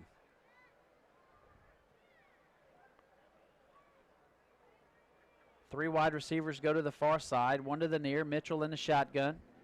Johnson behind him. Takes a snap, going to hand it off to Johnson again, going up the middle of the formation. He'll get across the 15 down to the 19-yard line. I believe Quinn Jones on the stop for EMCC at the bottom of the pile. 3rd down and about 7. The field looks great. I haven't mentioned that so far, but the red end zones with the EMCC and the north end zone Lions in the south. Artificial turf looks really, really nice. 3rd down and 7, ball on the 19-yard line. 7 minutes and counting, 7:15 and counting, that is. Mitchell in the shotgun, 4 wide receivers, 2 to each side. Mitchell's going to stand up, and he'll be sacked in the backfield. And I think that's number 99, Tyon Clemens. Quarterback Mitchell looked a little gun-shy there when the defense started closing in. He quickly tucked that ball and started dancing around. It was just touched his knee to the ground prior to being hit, but 4th down and 13. And EMCC is going to get it back in great field position. And Coahoma will bring the punter back out onto the field. That's Reginald Landing from Clinton. Ready to punt the football away. Back deep to receive is number 21, DJ Clayton, and it's blocked. Braden Boykin blocked it and then recovered it in the end zone for a touchdown for the Lions. He was going right by the punter there as he just stuck his hand back, his left hand back, blocked the ball, and just cradled it in the end zone for a touchdown. And wow, this special teams for EMCC has really showed out today. So Braden Boykin blocks the punt and then recovers it for the touchdown into the end zone. 65-0 is your score. And Taylor Crabtree will come out for the extra point. His leg ought to be sore at this point of the contest, as the sun peeks out behind the clouds and makes those chrome helmets really bright. Snap is back, and it's rolled. It's going to be a bad snap, and Crabtree's trying to jump on it. It's a scrum for it. It's kicked around at the 30-yard line. Now Coahoma's going to pick it up and run. 40-yard line, 50 before he goes out of bounds at the 40-yard line. Kicker knocked him out. The kicker knocked him out, as that was almost disastrous, so that still goes down in the book as PAT failed. The punt block, it was the second punt block of the ball game, Glenn, and another time when the punter was punting, it hit off of his own man, so there have been 3 miscues from the punting team for Coahoma, and EMCC has taken advantage of those and continues to dominate in this ball game, 65-0. East Mississippi will run the kickoff unit out onto the field. Those guys have also gotten their workout today. They'll almost have as many snaps as the Coahoma offense before this thing is over, the way the East Mississippi has put up the points today. 65-0, 4:32 left to go in the third quarter, as the Lions enjoying the homecoming festivities. Grayson Pontius will line up to kick it off. High end-over-end kick will be fielded deep into the end zone by number 3, Antonio Nelson, and he will down it into the end zone 5 yards deep. Watching the coverage team, Glenn, there is lots of speed out there. Those guys, especially on the near side, on the EMCC side, they are flying down the field, and it's causing issues with the return team for Coahoma. Absolutely. A lot of those guys on special teams, you see they're backup skill guys. But what you need to know, Jonathan, backup skill guys for East Mississippi could be starters anywhere else in the league. They're phenomenal talent. So 3 wide receivers, 2 to the near side, 1 to the far. Mitchell's going to take the snap and throw it. Pass is going to be almost intercepted. It was in and out of the hands of the defensive back. I think that was Ty Williams. He almost had his second interception on the day. Williams was also trying to make a case for that ball being a lateral as the quarterback threw it, looked like directly diagonally to the near side. And he really made a play on the ball and got up, knocked it down, and then tried to jump on it as he thought it could have been a lateral. So EMCC, good job defensively. 2nd down and 10, Coahoma. Coahoma comes back to the line of scrimmage. 2nd down and 10 from the 25. Mitchell takes a snap, going to hand it off to Johnson. Johnson's going to go up the left side, and he will be hit as he gets across the 25 down to the 26-yard line. Pickup of just 3. Malik Bell checks into the game, a defensive lineman for the Lions. A 2-yard gain. 3rd down. 3rd down coming up. 8 yards to go. Ball on the 27-yard line. In between the hashes. 2 wide receivers to the near side, 1 to the far. Shotgun formation for Mitchell. He's going to take the snap and throw one. It's going to be tipped up in the air and then caught by Moore. Actually, Claybrooks catches it as he slips down. The ball comes down where Claybrooks slipped down and falls into his hands, and that goes as a reception for Coahoma and a 1st down at the 42-yard line. Quinn Jones, I believe it was, got his hand on the ball, his right hand. The ball just went straight up in the air and landed in the receiver's hand, who was on the ground, and he did a nice job coming up with that reception. Ball on the near hash, 2 wide receivers to the far side, 1 to the near. Mitchell takes the snap, going to hand it to Johnson, going up the middle of the formation, comes up to the 44-yard line where he'll be tackled by a host of Lions. Mitchell, a good job delaying there on his run. He delayed, was patient, waited for the block, and then picked up about 2.5 yards. So 2nd down and 8 coming up for the Tigers. Clock rolling, 1:12 and counting in the 3rd quarter. Lions lead 65-0. 2 wide receivers to the far side, 1 to the near. Shotgun formation for Mitchell, and he is going to call a timeout with 1 minute to go in the 3rd quarter. We'll take the timeout with them. Back in 1 minute. You're listening to the EMCC Football Network.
Welcome back. Mitchell's going to hand it off to Johnson going off the left side.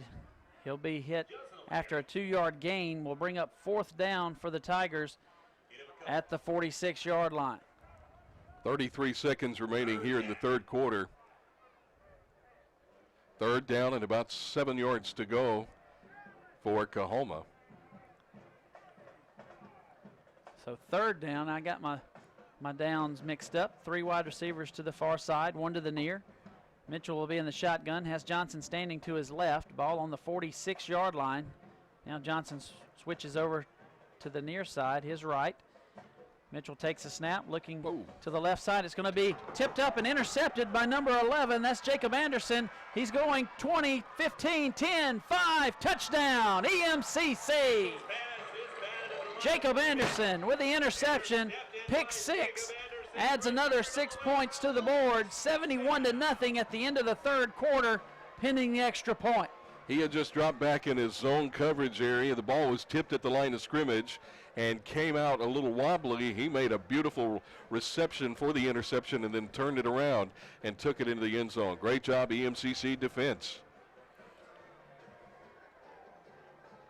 When you're hot, and when you're not, you're not. And EMCC defense has been hot, and Coahoma's offense has not, and it's been outstanding to watch as we play the rhyming game here at East Mississippi. And you've rewritten Jerry Reed's song. Taylor Crabtree in for the extra point. The snap is down, the kick is up. Low snap, but Pontius gets it down, and Crabtree kicks it through the upright. 72-0 your score, 14:40 and counting. Here in the fourth quarter, back in 30 seconds, you're listening to the EMCC Football Network. If you ever attended Scuba Tech, please be recognized.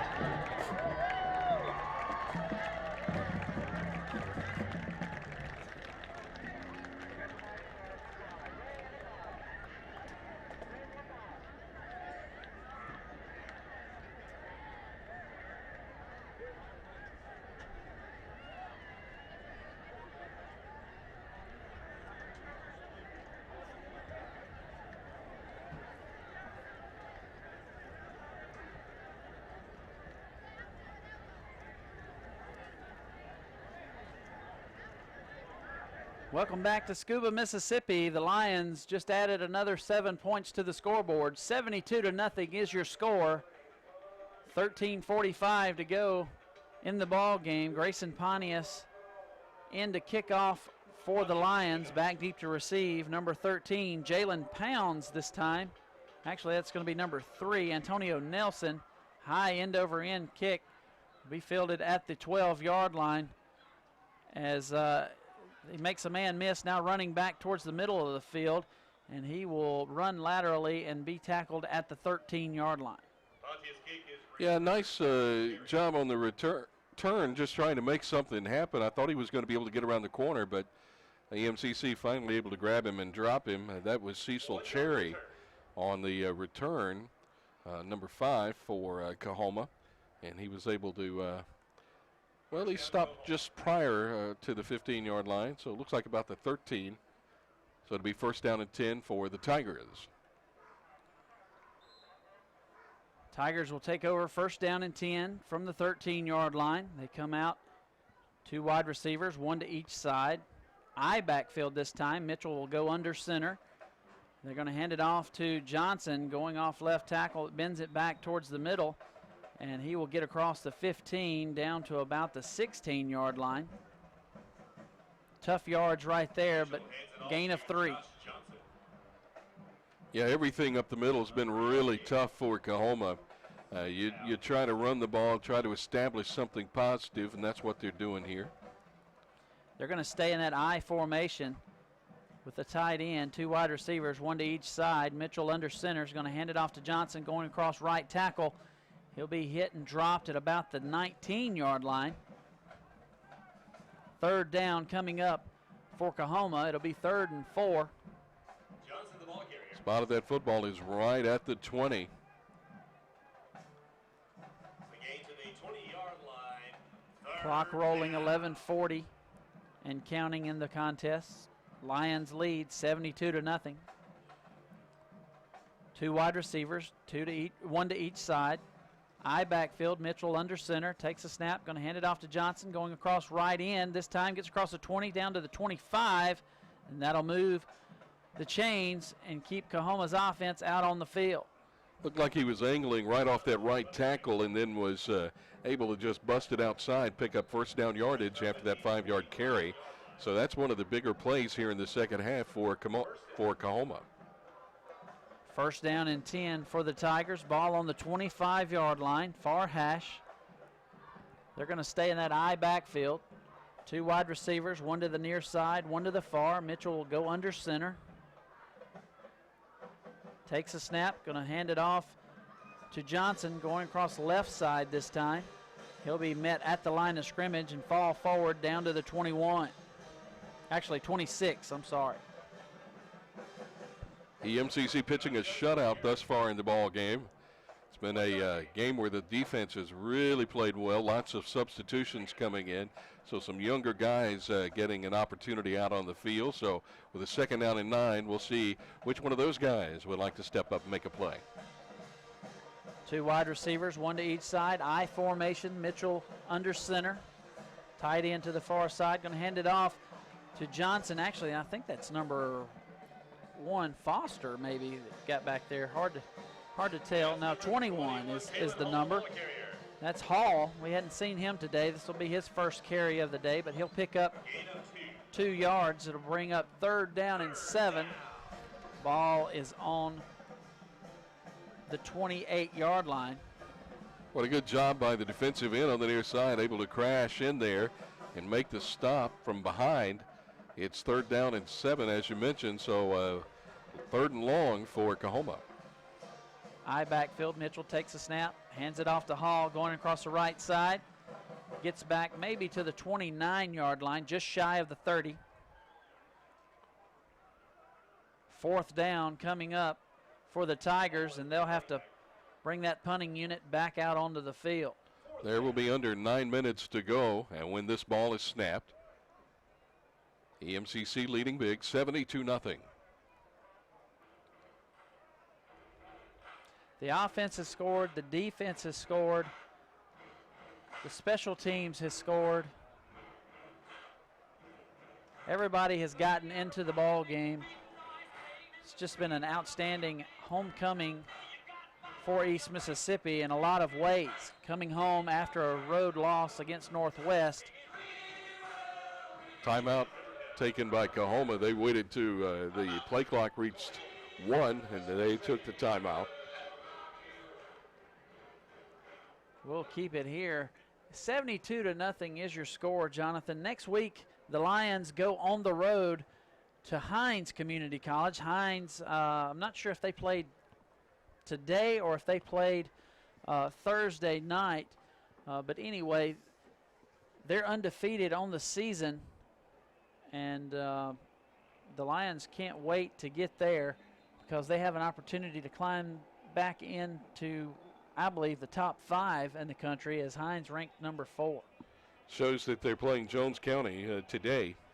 Okay. At the 2 o'clock start time, so they are underway at this exact moment. And maybe we can get a score and pass that along to you. But Hines and East Mississippi close out the regular season next week, and that is going to be a barn burner, with EMCC right now sitting at number 7. Coahoma punts the football away. Back deep to receive is number 21. It goes off his hands as he retreats back inside the 15-yard line down to the 10, and then fumbled the football, but they're going to say he went down. Thankfully, that was DJ Clayton, the return man for East Mississippi, unable to handle the punt from Coahoma. But he was discombobulated there that whole time from the ball going over his head, trying to catch it on the run and then pick it up. He was trying to turn and come back, and when he did, they spun him around, and his arm went out, but when his arm hit the ground, the ball bounced free.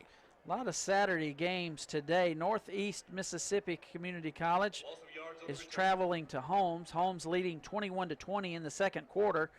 Itawamba all over Mississippi Delta 34-7. Gulf Coast on top of Pearl River 27-17. And Hines and Jones are locked up 27 apiece there in the third quarter. East Mississippi first down and 10, hands the football off. I think that's going to be Mark. Goes across the far side over there. He'll be hit and dropped. Of course, Jones ranked number 10 in the state. Hines at number 4. Actually, that's not Mark in at the tailback. I got to figure out the numbers there. 4 wide receivers, 2 to each side. Ball on that far hash. Ball is snapped low And the running back picks it up and is going to get across the 5-yard line. He almost was tackled for a safety. There was a fumble. But a bad snap there resulted in a fumble, but EMCC recovered and lost a few yards there back to the 5-yard line. I think a new center is coming into the ball game. A loss back to the 6-yard line. He'll hover over the ball at the 5-yard line. So third down coming up, 15 from the 5-yard line. 4 wide receivers, 2 to each side. Running back goes in motion. That's number 39, Justin Connor. And Tamarcus Connor is going to take the quarterback draw, gets across the line of scrimmage, gain of about 1 up to the 6-yard line. Going to bring up 4th down, and the Lions are going to have to punt this football out of their own end zone. 5:54 to go in the game, and you know, as a punter, this has got to be very nerve-wracking. You've got your heels right on the line, and you know you've got to get something high, get something straight. You don't want to shank anything here.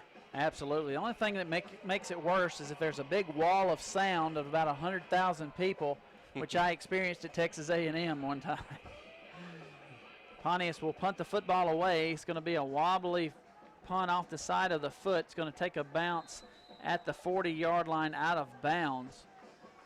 Not returnable. But about a 33-yarder. Yeah, but Coahoma's going to have a great field position on the 39-yard line.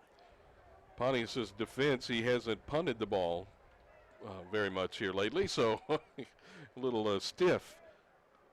Ball, the wind was actually blowing into his face as well, so the ball got caught up there as well. With under 5 minutes to go in the game, Coahoma comes out trailing 72-0. First down and 10 from the 39-yard line. Coahoma has the football going from right to left.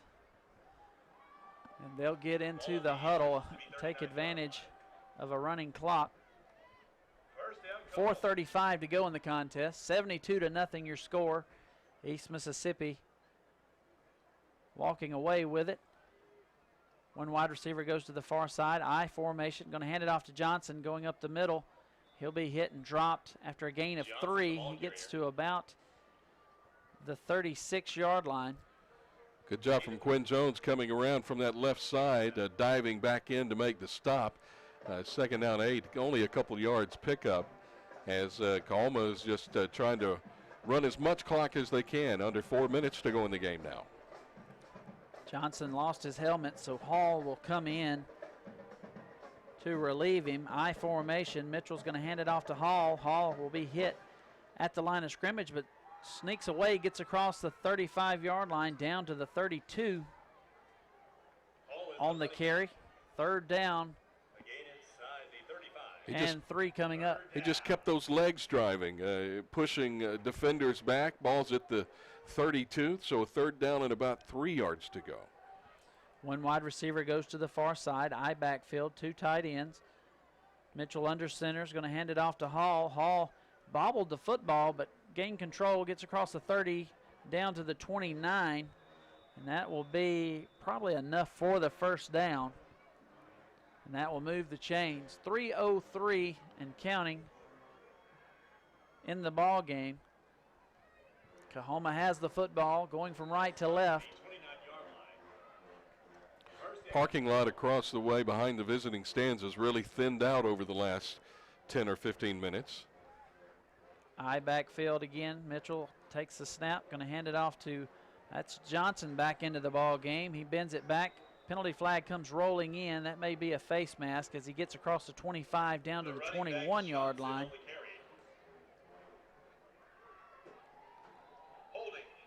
But holding is the call. Thankfully, the face mask wasn't grabbed. Looked like it just glanced off the front of it. Nothing was actually grabbed. But that angle, you never know. A lot of the officiating crews have gone to the microphones where they can communicate to one another, which I really like. Saves a lot of time rather than grouping up and discussing the penalty. They can relay it. That was the referee from way down the field that threw that flag in there. By doing that, there's no chance of the microphone being left on by the white hat when everyone can hear. That's right? true. I backfield. Mitchell takes a snap, dropping back, going to heave one up towards the end zone. He has an intended receiver, but great pass defense. That's number 19, Adrian Miller, I think is the number. I can't really tell. No, it's going to be Joseph Anderson that blocks it away. Quarterback did a nice job just laying it up there. He got plenty of air under the ball. Just great coverage from EMCC. Minute 27 to go in the game. So 2nd down and 20 coming up. Ball on the 39-yard line. Wide receiver goes to the far side. Ball on the near hash. I backfield. Mitchell's going to hand it off to Johnson going up the middle. He'll be hit by number 33 is the first man there, Tyree Evans, and then the rest of the Lions come in and clean things up down to the 36-yard line. 3rd down. 3rd down, only time for a couple more snaps, under a minute to go. 3rd down, about 14. This has been Coahoma's most sustained, you know what I'm trying to say. That's right. Their best drive of the ball game. One wide receiver to the far side. I backfield. Mitchell takes a snap, fakes the handoff to Hall. He's going to heave one back up towards the end zone. He has his man who catches it. Touchdown, Coahoma. And that's number 6, Chris Claybrooks, off of play action from Mitchell. 39-yard touchdown pass, puts Coahoma on the board and takes the shutout away from East Mississippi. Yeah, you know the defense has to be disappointed. They played so well tonight. A lot of young guys out there. And the quarterback threw off balance, but it was a perfect pass right into the receiver's hands with 7 seconds to go in the game. And as soon as they may not even have an opportunity for this PAT, as time has now expired. Nope, they're going to let him kick. Yeah, he has to kick the extra point. The extra point will end the football game as we are 72-6 pending the PAT. The snap is down, the hold is up, and it is good. So 72-7 is your final. East Mississippi wins the football game here in Scuba, Mississippi on homecoming. Jonathan? Yeah, lots of happy homecoming folks that have traveled into Scuba to see the game today. And they'll be leaving with a big smile on their face, trying to catch other games on the radio as they head home, as we're going to do here in just a couple of moments. It's 72-7, and that's your final score from Sullivan Wyndham Field in Scuba, Mississippi. It's been a privilege to sit in Jason Crowder's very comfortable chair and enjoy this ball game, and we appreciate the opportunity to broadcast with you, Glenn. For Glenn Beard, I'm Jonathan Holmes, thanking Caroline Davenport back at the station and saying so long from Sullivan Wyndham Field. Thank you. Bye.